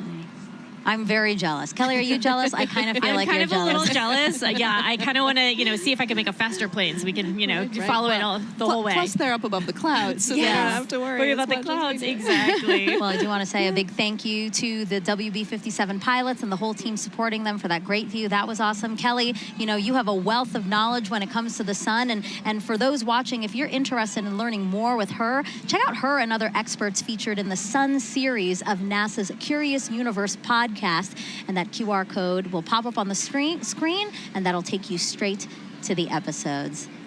Again, look at that double box we got there. We're showing you amazing views during this broadcast. A big thank you, actually, to the Solar System Exploration Research Virtual Institute, or SERVI, for providing the telescope views from Mazatlan. Yeah, the SERVI team down there, the SERVI team is based out of Ames, but it is a collection of teams across the country and across the world that are sort of studying the intersection of science and exploration, helping us get ready for our next trip with humans to the moon. Yeah, that's amazing. Okay, totality is actually about to end in Mazatlan. Let's keep watching our screen right now for, again, what are we watching for, Kelly? We're watching for the diamond ring effect. So that's when the first bright light, we're starting to see it on the side there. So you're going to put your glasses on right now to protect those beautiful eyes, because now we're going back to the partial phase. Whoa, that's amazing. Wow. Yeah. Kelly, that's a filter, by the way, everyone. That's why we're seeing that. But when you said put on your glasses, I'm so trained now to do it that I almost did it here in Cleveland. No, we're fine in Cleveland. We're still in Mazatlan. Again, what we're seeing is because we needed to adjust the filter now that, again, it's basically like putting on our glasses. The way that you said people on the ground need to put on our glasses, our telescope operators need to protect their own eyes as well as their equipment. Exactly. Well, thank you so much, Kelly. I really appreciate your time here with us. It was so fun to learn about the science and actually see the first eclipse come for North America here. So thank you so much. Thank you. All right, as you can see, there's a lot to learn about our sun and eclipses. So to explain it all in a really fun way for kids, NASA developed a clever game called Snap It. We have another QR code coming on your screen right now. Just scan that code, or if you're watching us on your phone, all you have to do is screen grab it, press on it later, and you can check out that game. Also the website, if that's easier for you, go.nasa.gov/snapit. Okay, so NASA can predict the total solar eclipse's path to a high degree of accuracy because of a spacecraft that launched nearly 15 years ago. This same spacecraft is now helping our Artemis 2 astronauts who'll be orbiting the moon next year.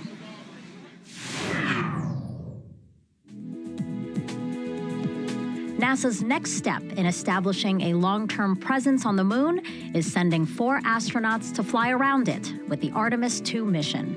Part of the crew's training has been to study images from NASA's Lunar Reconnaissance Orbiter, or LRO.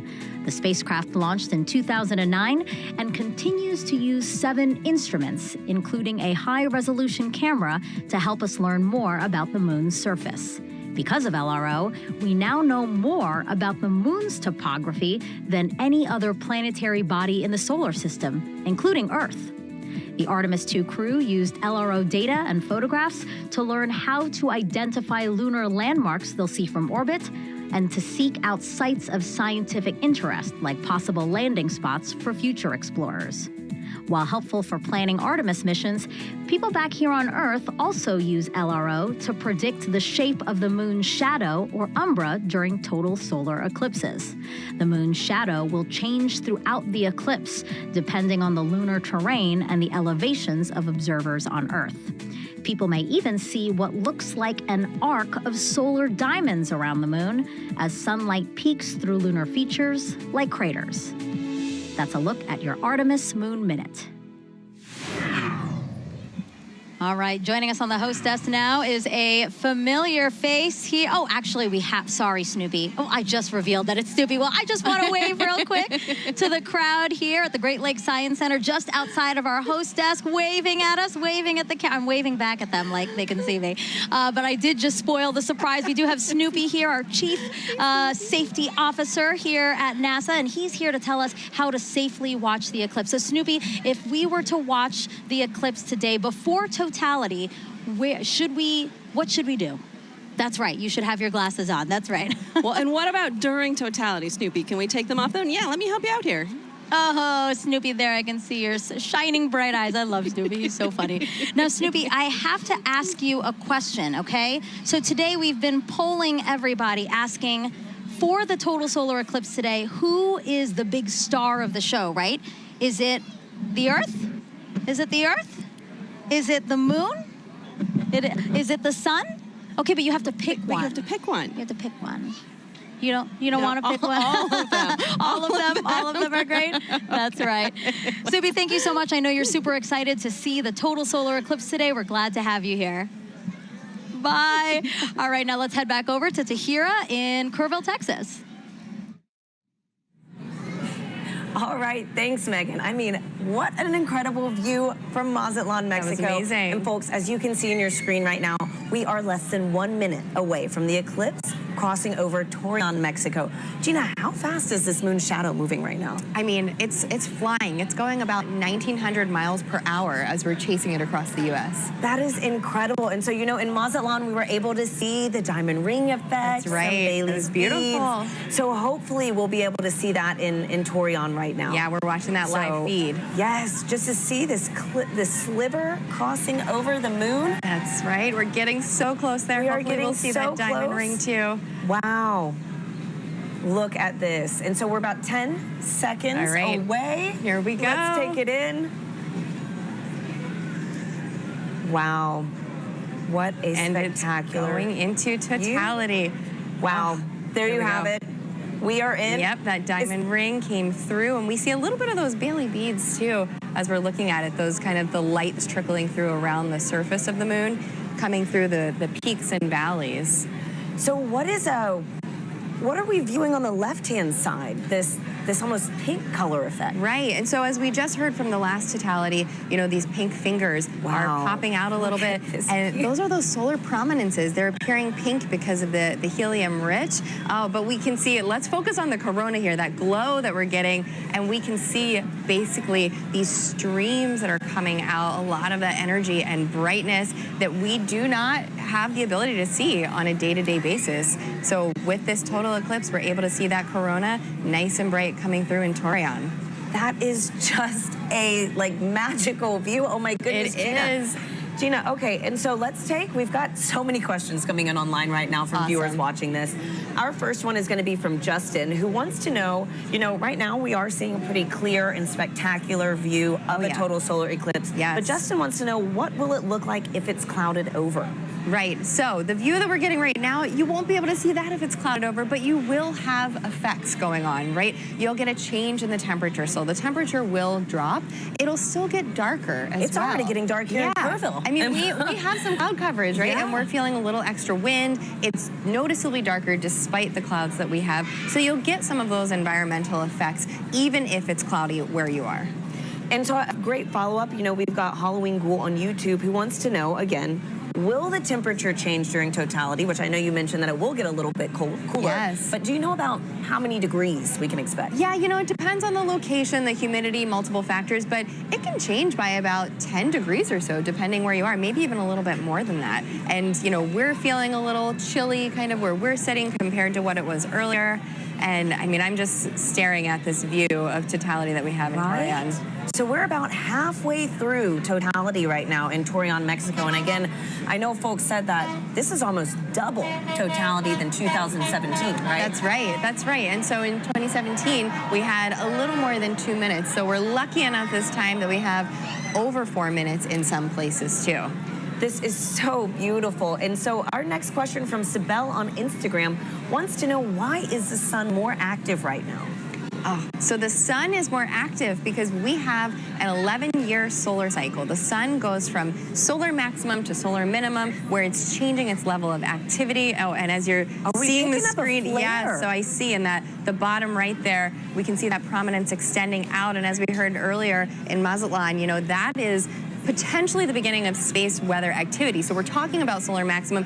If there's a time to see any of that space weather activity during the total solar eclipse, this is the time to do it. So let's watch that as we go through totality and our other locations too, and maybe we'll be lucky to see some of these features change for us. That is so beautiful. It is. And so Gina, too, you know, how we're in a higher cycle, solar cycle right now. How many years, you know, is that fluctuation? Right. The solar cycle goes on for 11 years when it peaks in activity, and that's where we are, where the latest predictions are that we will reach that maximum sometime this year, and then it'll decrease in activity going back down to solar minimum. And so, Gina, I've got time for one more quick question from Christopher on X, who wants to know which other planets have the best eclipses. Oh, okay. Well, that's right. So eclipses don't only happen on Earth. Let's talk about Mars, for the fact that Mars does have eclipses when the moon crosses in front of Mars. Mars has 2 moons, and the rovers on the surface have captured images of those. But no other planet has a view quite like this, right? Nope, that is special for us. Just the distance and the size of the moon makes it such that it will completely block the sun as it's doing today. Wow. And you can see there's that diamond ring effect as we are coming out of totality in Torreon. What an incredible Wow, it's a bright one too. Look at that. That is a bright one. So is this what, a Bailey's bead? Or so that's going to be that diamond ring, just how bright it is. Bailey beads are a little bit smaller as they kind of bubble over the surface, but folks who are in that location should have those safety viewing glasses back on so that they can now view the partial eclipse that they are experiencing. Well, that is fantastic. And you know, the next time we see this eclipse, it's going to be right here in Kerrville, Texas. So folks, the countdown is on. We've got about 10 minutes until we see this with our own eyes. You can hear people too. Yes, big moment right here in Kerrville. For now, let's check back in with Lauren at the Indianapolis Motor Speedway. Thanks to Hira. We are getting close to eclipse ourselves, but for now, we have a very special guest, NASA's very own Pam Melroy, Deputy Administrator and former astronaut. Pam, it's good to see you. Oh, it's great to be here. I'm so excited. It's very exciting. So what's it like being in Indianapolis for an exciting event like this? Well, it's a beautiful day here. And I love the fact that we're here with thousands of people in the Indianapolis Motor Speedway, but we're joining with millions of people around America looking up together to the sky. Absolutely. And tell me, is this your first eclipse? It's not my first eclipse, but it will be my first totality. Oh. I've seen several partial eclipses, but there's something mystical and mysterious and in some ways unifying about a total eclipse, and we're all going to feel it together. Absolutely. We could not have lucked out more on this weather today. So as a former astronaut, we know that sun science and space weather are very important to keeping our astronauts safe. What is space weather, and why do we care about it? What is NASA doing to study it? Yeah, that's right. It's actually very important. It is of concern for astronauts who are in space because they experience the radiation of the sun that comes from solar flares and solar weather. But the reality is it's also affecting life here on Earth. It impacts the upper reaches of our atmosphere called the ionosphere, which is an electrified part of our atmosphere that is a conduit for communications. It's critically important. It can even affect power grids. And of course, if you ever have seen the Northern Lights, you've seen the effect of solar weather. But really the focus for today is where that solar weather starts, and that's in the corona, the sun's atmosphere. It's very unusual, and we don't exactly know what's happening because the sun's atmosphere is millions of degrees hotter than the surface of the sun. So we are hoping to learn today more about how that happens and why that happens so that we can better predict those solar flares and those things that impact us here on Earth. Yeah, that's all extremely important and something that we're learning a lot today too. Pam, thank you very much for joining us today. Thank you. As we've learned, solar eclipses are very important to learn for many, many reasons. We have radio telescope operators who are studying the eclipse today for this very reason. Let's take a look at that work. When the moon blocks the sun during a solar eclipse, there is a noticeable impact on Earth's upper atmosphere, known as the ionosphere. These changes can affect radio communications, including amateur radio, also known as ham radio. Ham radio is a way you can talk to people all around the world. You set up a radio and antenna. You talk into the radio sends a signal up to the antenna sends a signal up to the sky. It bounces off of the electrified layer of the sky back down to Earth, where you can talk to the person on the other side. During the 2024 total solar eclipse, the Ham-Sci Citizen Science Project is inviting ham radio operators to transmit radio signals. The goal is to have people make as many radio contacts as they can with operators in different locations during the celestial event. By recording how strong their radio signals are and how far they go, ham radio operators and scientists can learn about how the ionosphere changes during solar eclipses. Sometimes you can talk around the world, and sometimes you can't. And that's all based on what the ionosphere is doing, what the sun is doing. When it works and you are able to talk to these faraway places, I find that really magical. To learn how you can participate, follow Do NASA Science on X and Facebook.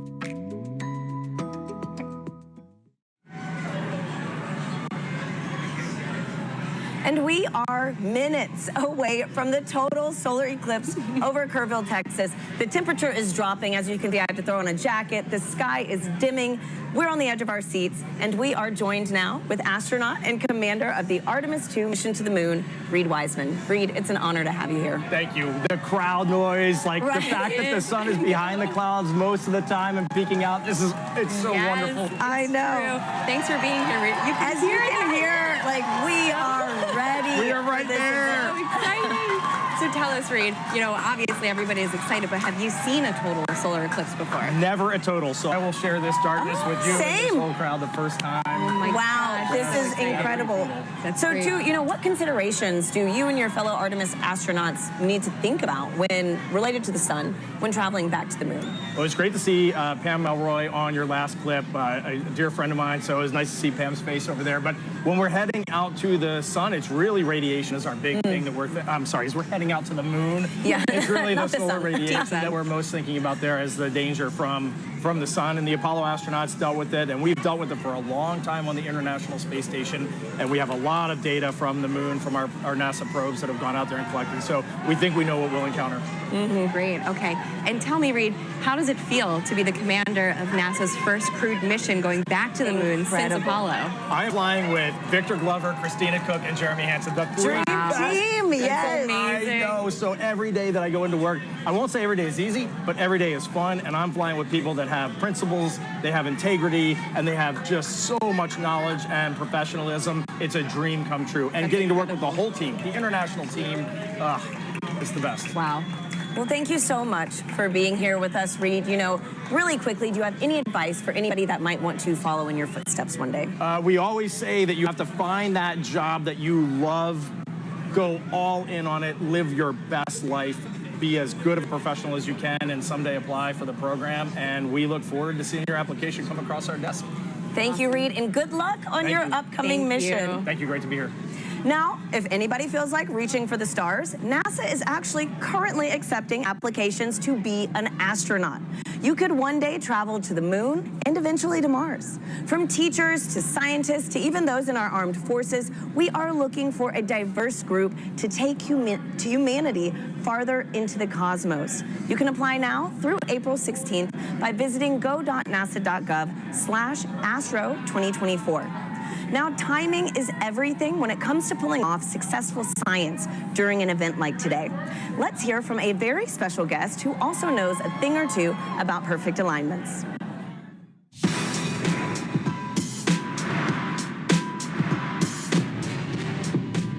Hi, I'm Paul DeYoung, shortstop for the Chicago White Sox. What does it take to do my job? You gotta know your physics. I specialize in predicting the path of fast-moving objects at a split-second pace.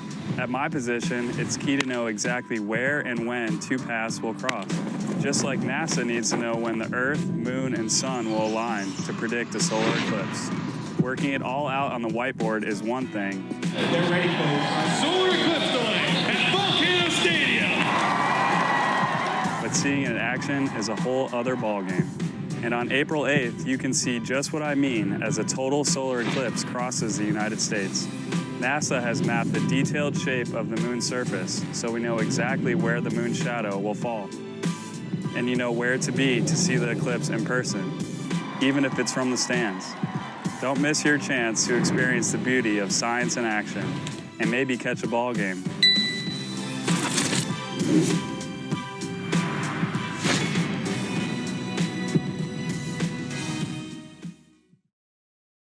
You actually can't see it. We are 2 minutes, under 2 minutes actually, away from Totality here in Kerrville, Texas, which will mark the start of our eclipse coverage across America. Now, folks, we have a little bit of cloud coverage right now in Kerrville, so we are showing the Dallas feed. But again, we're holding out hope. We are. Gina and I are thrilled to be here with Dr. Nicola Fox, who is the Associate Administrator of NASA's Science Mission Directorate. Nikki, thank you for being here. Oh, I wouldn't be anywhere else. Thanks for being here, Nikki. So tell us how the science conducted today will really impact the future of exploration at NASA Science. Oh, wow, there's so much that we're going to be doing today. We're going to be studying the sun. We're going to be studying the Earth's atmosphere and how that changes. You can see it getting dark here. And, you know, we've got these little magnetometers. They're going to be all across. We have 30 of them all the way across. I'm going to hold it up. Very nice. Love magnetometers. Magnetometers, and we're gonna be having these all the way across the path of Totality. And it sounds like we should go. We should get up. All right, let's go. Let's go. Oh my goodness. Less than a minute. Oh my goodness. Wow. Okay. All right, glasses on, Nikki? Yes? Yeah, or glasses no? on, but we're about to get. Yeah. There's some cloud there's coverage. some cloud coverage. It's trying to peek out, It is though. trying. It is trying. It is trying. Windy it is getting for dark sure. here. The wind's picked up. You could actually see the birds started flying in a very weird pattern a minute ago. Good point. Come on, clouds. Everyone's wow. screaming. Yes. You know, I might have to switch to Team Sun. Come on. Oh my goodness. We're there. We're nearly there. Okay. There we go. Wow, the crowd is counting down. Yes.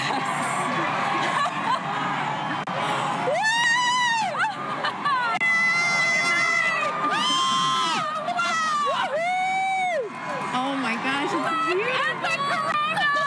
Yes! Oh my goodness. That is amazing! Wow. I told you! No! Go away, clouds! Go away, clouds! They're gonna Look move. at that! Oh my goodness! I have been saying all day, look how dark! Look how dark it is around here. Yeah? It is just this white Just ring. white ring. Yeah, it's so dark. It is so dark. It is You so can see dark the planes in the sky You much can. better. Wow. You can. Everybody We have just planes and screaming. helicopters and drones The whole all over the crowd place is today. just Oh, look Here at we it. The go. clouds are gonna clear Look for at us. that. Yes! Yes! Woo! Woo!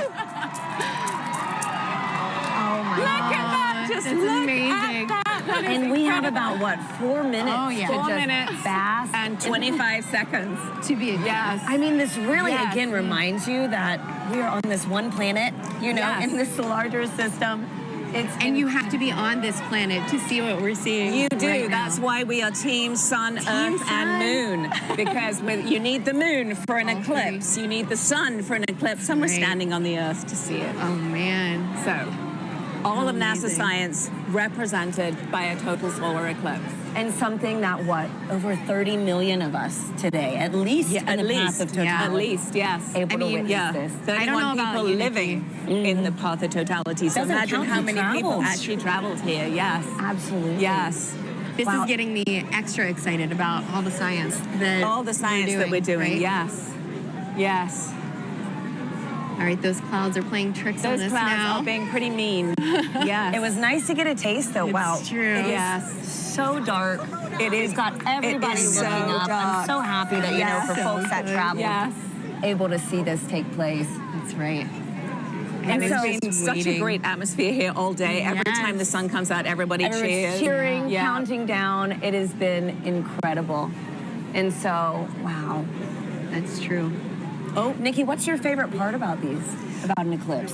Is this your first? No, this is my second one. 2017. I was in Nebraska and I saw it there. But I think there's just you can study the sun, you can study the corona, but suddenly you see it with your own eyes, and it's that feeling of just, wow, that is our star. Like it isn't just the sun anymore. That's a star, and you see it looking like a star. And you know, as we study, as we look for exoplanets in other galaxies that might be able to support life, you know, we need to understand our relationship here on this planet with that star. And That's so right. it's so important. And I think when you see it, you're just like, wow, it actually is a star. Yeah. You know, it's not just a bright point of light in the sky. You can see the structure. You can see just how exciting the sun is, and actually how dynamic it is. Yeah. And you know, it's not often in heliophysics that we can actually see the science that we're doing with our own eyes. That is right. So it's That a is rare right. experience. Or even sharing it, you know, millions of Have us so today. many people partake. Yep. That's right. It's pretty windy too here. It is windy. And so I know earlier in the show we've mentioned that total solar eclipses really might only pass through a certain location, say every 375 years. Mm-hmm. Yeah. Can you explain how come we don't see eclipses like this every month? Yeah, every month. Because the moon's orbit is actually tilted, and so most of the time when it passes in front, it doesn't block out the light for us. At this particular time, it is right on the plane between the Earth and the Sun. It is actually at its closest point to the Earth, and so in the plane of the sky, the moon is exactly the same size as the sun, and that is very unique. That is so special, too. I mean, like, what are the odds? It's the 400s, right? It's Yes. The distance between the Earth and the Moon is 400 times closer than the Earth and the Sun, and the size is 400 times smaller as well. So it just blocks it perfectly. Yep. It does, and right now the clouds are blocking it perfectly. Hey, but we got a taste of it, which was very nice, and we are chasing this eclipse across North America today. We are. So excited to see from these other I think it wants to come out again. I don't know. These clouds are thinning. Yeah, the clouds. You can hear the crowd cheering. Getting excited. We're hopeful. Yeah. Channeling all that good energy. Yeah. This crowd has been great all day. Oh, yes. All day. It's crazy to believe, too, that it was so dark and it's only like midday. Oh, yes. Yes. Yeah. Wow, and we're starting to get starting to get the light back. Yeah, starting to get the light back. Yep. So unfortunately, we did not see the diamond ring at the end of the eclipse because of the clouds, which is always a crowd pleaser, but we did see it actually right before totality. There was suddenly this beautiful bright one light, and then it all went dark. So we did actually see quite a few great features on the sun, and somebody actually was saying they could see a sunspot. Obviously through their glasses, but they could see a sunspot. So can you clarify what the sunspots are for our viewers? Yes, absolutely. So if you were looking through your glasses, you might have seen a couple of dark spots on the sun.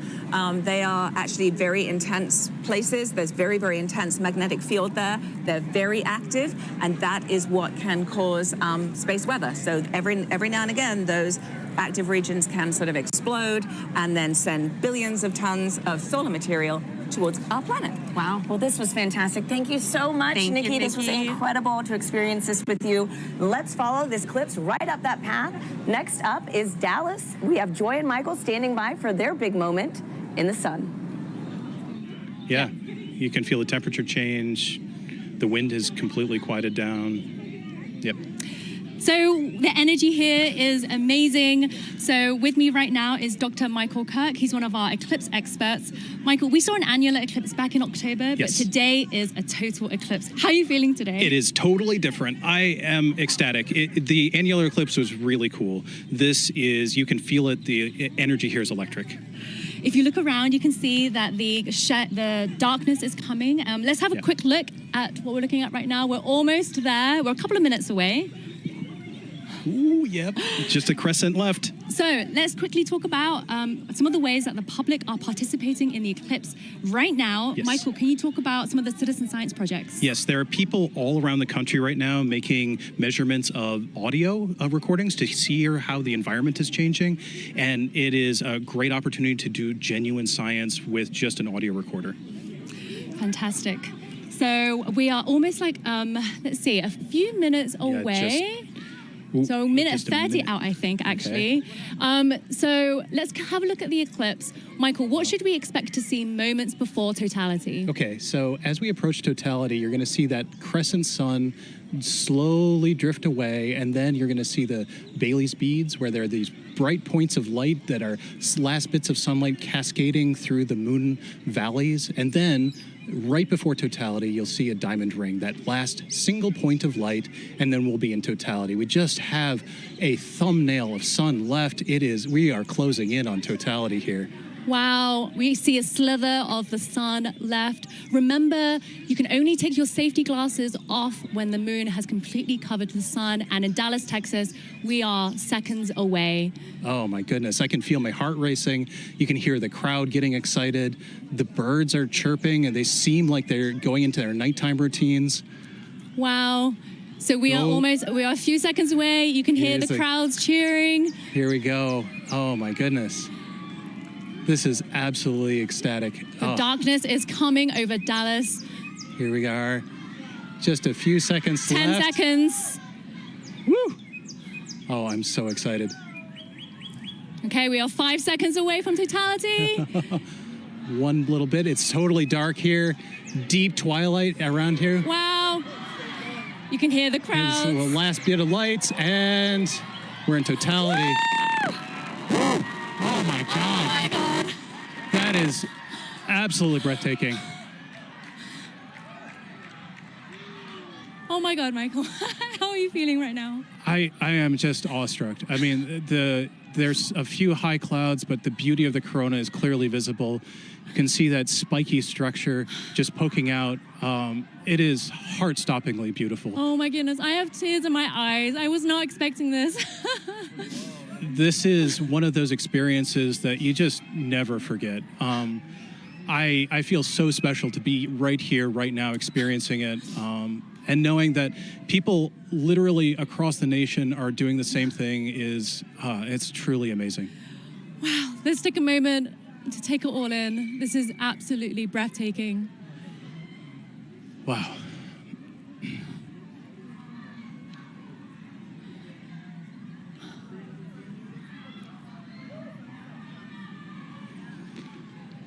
You can see that spiky structure of the corona. That's indicative of our approach to solar maximum. That asymmetrical nature of the corona happens when we're in solar maximum, and that's going to be happening in about a few months from now. So that means that this view of the corona will never happen again, ever. This is a completely unique view that even if you see a million solar eclipses, you'll never quite see one like this. So, Michael, you study the sun. What is it like to see the corona that you don't normally see? I mean, there are no words. I spend my life studying this thing, and to be able to see it and feel it is I mean, it's just tremendous. You can see a prominence in the chromosphere, the middle atmosphere of the sun is a pink spot. And that pink loop is what I spent 5 years doing a dissertation on, that one little pink loop. And it's just, it makes it all feel like it's in perspective now. I can't believe how clearly I can see those pink loops and the structures in the corona. We can see a few planets out as well. They're brightly shining in the sky. And actually there's a plane racing across the shadow as we speak as well. And I just want to take a moment to say huge thanks to our telescope operator, Vanessa Thomas, for providing these views. This is just so stunning. People are applauding here, as you can hear. I mean, I think everyone here is getting exactly what they came for, which is just that sense of your place in the universe. This is our closest star, and being able to see the star like this is truly special. Okay, we have 1 minute left of totality. Oh, the time just passes way too quickly. The next eclipse won't happen across the US for another 20 years, so this really is a once-in-a-lifetime opportunity for a lot of people. Absolutely. Our friends up in Alaska will see their next eclipse in 2033, so I am like already thinking I need to go there. I mean, it's just, Yes, it doesn't matter what I need to do, I just have to go there. Wow, so we're 30 seconds out. Oh, my so goodness. right before totality ends, our telescope operator, Vanessa, is going to put the solar filter back on. But let's just cherish these last few moments of totality in Dallas, Texas.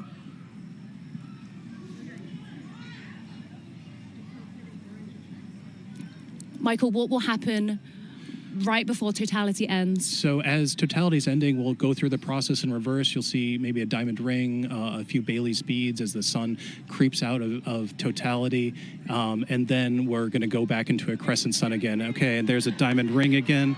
So it's time to put your glasses back on. Sunglasses back, sorry, eclipse glasses back on. And it's coming back again. Wow, the slither of the sun. And you can see shadow bands on the ground right now. It looks like it's almost raining, or you can see those shadow bands racing across the ground as we come back in out of totality. Wow. Whew. Oh my goodness, Michael, that was amazing. I was not expecting to feel so emotional. I still have tears in my eyes. I mean, it just grabs you. I mean, it is unlike anything else. It's as amazing as seeing anything in the natural universe. Yeah, like I said, there are no words. Michael, thank you so much for being with us in this very, very, very special moment. I feel honored to be here. We truly are in a special place in the entire universe right here, and I'm just so happy to share it with you. So now let's head back to James at NASA's Kennedy Space Center, who's with the Eclipse moon. He's tracking the shadow moving across the US. James, how are things looking on your end? Yeah, wow, Joy and Michael, really cool view there. It's insane to see just how dark it gets. It's literally like nighttime there. You can hear the birds chirping in that shot as well in the gardens. Absolutely beautiful. We got a bunch coming up in just a few moments here. Our next eclipse path target here for the NASA broadcast is in Russellville, Arkansas. They're going to have a long window too, 4 minutes and 12 seconds. They're expecting that totality kickoff at 1:50:05 to be exact. Again, you can continue to track this with our Eclipse tool here. This is at go.nasa.gov/Eclipse Explorer. And you can see just how quickly it's moving. I'm playing this in real time. You can see that shadow. It's already moving very quickly to the northeast. And the fun isn't just for our friends on the path of totality, and there are a lot of people on that path of totality. About 31 million people reside somewhere on that path of totality. But there's a lot of people obviously outside of that path as well too. If I put on this overlay here for the percent coverage, a lot of folks, us included here in Florida, are experiencing that partial eclipse. As always, if you are in a partial eclipse, be sure to be wearing those eclipse glasses to protect your eyesight as you're viewing it. But you can see these bands here are greater than 75% view. So say you're watching up in, I don't know, Milwaukee here, for example. You've got a great view, almost 100% coverage. You're not quite at totality. 89.4%. Looks like you got good cloud cover there. 20% cloud cover. So hopefully you got a nice view up there as well, too. I've also put on this overlay here to show you just the amount of the duration of totality. You see a lot of our places are within this middle band right here that are getting more than 4 minutes. It may seem like a lot of time, but as you've seen just how quickly that can go by. Michael sounds like he wrote his whole dissertation, a 5-year piece on those just few moments there. This just passes so quickly. And again, if you miss this, the next time you're going to have to wait for this in the U.S. is not going to be until 2045. So again, make sure you're previewing exactly when to expect that peak time of coverage wherever you are in our path of totality or even outside of that path of totality. So a lot coming up very soon. Again, our friends in Russellville look like they have great coverage there as well too. Only 9% cloud cover, so hopefully they're getting a really nice view. But let's check in with Jasmine up there to see. Hopefully you're looking good for there. How's it looking up in your way up in Russellville? I'm just looking this way. Everything is looking absolutely fabulous here in Russellville. We could not have asked for better weather. So we are back here in the downtown depot area, and joining us now is heliophysics expert Dr. Patrick Kane, all the way from DC. How are you feeling about your very first total solar eclipse? I'm incredibly excited. As I'm watching all of the changes, there go the crowd. As I'm watching all of the changes, I'm thinking back to the textbooks that I've read, and this is, so it was all academic before. This is no longer academic. Yeah, so the feeling is very different than what we might read in a textbook. Patrick, just explain, describe the atmosphere around us as it's changing. Right now, as I'm looking around, of course, the temperature has been falling for the last 20 or 30 minutes, but the light is dimming, and it's dimming faster and faster and faster. It seems like it's accelerating. The crowd is definitely getting excited. I'm looking around the ground to see if I see the shadow snakes. I don't, but this is just really exciting. It really is. Honestly, like you said, we're feeling that cooler weather. Yeah. The crowd behind us just erupted. We're also feeling them fall a little bit quieter, too. Right. So we're going to take a beat of silence as we get into totality. I think we're less than about 15 seconds away. So we're going to also look over our shoulder with our solar eclipse glasses still on until we are in totality. Here we go.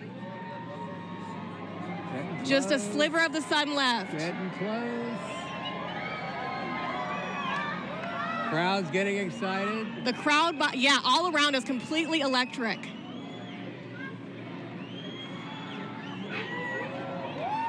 Going.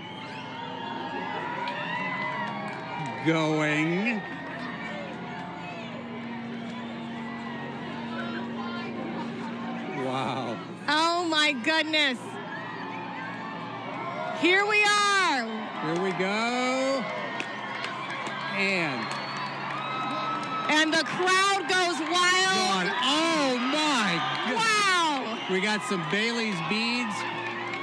Oh, absolutely stunning. That is spectacular. We see Venus over to the side there. And Patrick, it came and went so quickly, but we did see a diamond ring at the very beginning there. Can you describe to us what is that? Sure, that diamond ring effect is due to the moon not being perfectly smooth. It's got mountains, it's got valleys. So just like here on Earth, when we see a sunrise or a sunset through a valley, we just watched a sunset through a valley on the moon. Absolutely stunning. Oh my. So you said we could see one planet. I see it right there in the sky. Can we see any others as we're looking up? Yeah, we've got Venus on the over to one side. We've got Jupiter up here to the left of the sun. And there's the corona. Absolutely beautiful. That is spectacular. Now, you also said that this is happening during what we're calling a solar maximum. Now, Patrick, does that mean that the sun is stronger right now than normal? Not so much stronger, just more dynamic. It's changing a lot. During solar maximum, the magnetic field on the sun is more chaotic, it's more disorganized. So you see more random directions for the jets of gas leaving the sun. Right. That is spectacular. We could see a stream. All right, we are reaching that halfway mark already, 2 minutes into totality. There's even just a hint of a diamond ring down at the bottom. I can see it. Yeah, we're looking at a diamond ring from Arkansas, the Diamond State. Now, Patrick, of course, as we've been talking about it, this is part of what we are calling the heliophysics big year. You are a heliophysics extraordinaire all the way from Washington, D.C. So what does that mean? Okay, so the heliophysics big year started out in October of last year with the annular eclipse. And of course, we take a pause here in the middle to watch this particular eclipse, but then it will end on December 24th of 2024 when Parker's solar probe passes as close as it's ever going to get to the surface of the sun within 9 solar radii. Oh, wow. And I'm sure that means a lot to you because you worked on Parker's solar probe about 20 years ago during its inception. So tell us a little bit more about that. I worked on a concept study for Parker's solar probe back when I was a graduate student in around 2002 or so. And back then, the idea was for it to actually dive into the sun rather than orbit the sun. So it was going to be a sun dive. Wow, that is fabulous. This must be a very full circle moment for you, right, Patrick? This is brilliant. This is absolutely brilliant. And that diamond ring has been Wait a minute. That's pink. What we are actually seeing is down into the chromosphere now of the sun. We're seeing a little bit deeper than the corona. I believe it's because of the pinkish color. We're looking down into the chromosphere, which is the next layer of the atmosphere of the sun down. Oh, wow. Wow. Oh my God. This is like nothing we have ever seen here in Arkansas and like nothing we will see for the next 2 decades, right, Patrick? That's right. It's going to be 21 years before we see it again here. 2045. All right, so as we are starting to exit Totality, of course, we're going to be very careful with our eyes if needed. We're going to put those solar glasses back on, of course. And the crowd just erupting, falling quiet again as they watch this magnificent moment I am take actually place. seeing bats flitting through the air. Oh, wow. Well, we will be very careful then. Well, yeah. And why is that, Patrick? Again, those nocturnal animals are coming out, right? As far as they're concerned, it's nighttime. It's time to feed. So they're coming out to feed on all the mosquitoes we've been swatting. Okay, got it. We'll be very careful for all those nocturnal critters around us right now. All right. We are getting closer. Get ready to put those glasses back on. All right. We're putting those glasses back on.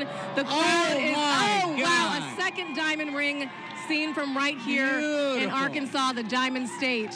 Absolutely stunning. Outstanding. Beautiful. Patrick, we're going to turn around now and just... one question I really do have to ask you before we let you go is, are you Team Sun, Moon, or Earth? I am Team Sun. Team Sun all day long. Fantastic. I figured from a heliophysics expert like you. We want to thank the city of Russellville for hosting us, Arkansas Tech University, and our telescope feed operator, Joe Mattis. Thank you so much. Now, let's get back to James Traley over at Kennedy Space Center. James, back to you. Yeah, thanks so much, Jasmine. What have you guys had there? So you were just right here in Russellville. You can see that shadow has now officially moved off and is on our way to our next target, which is up here in Carbondale. Carbondale is one of those very lucky cities because back in 2017, they were right at that intersection point of the 2017 eclipse across America. They're there again this year, but the difference is they're going to have a much longer slot. In 2017, they only had 2 minutes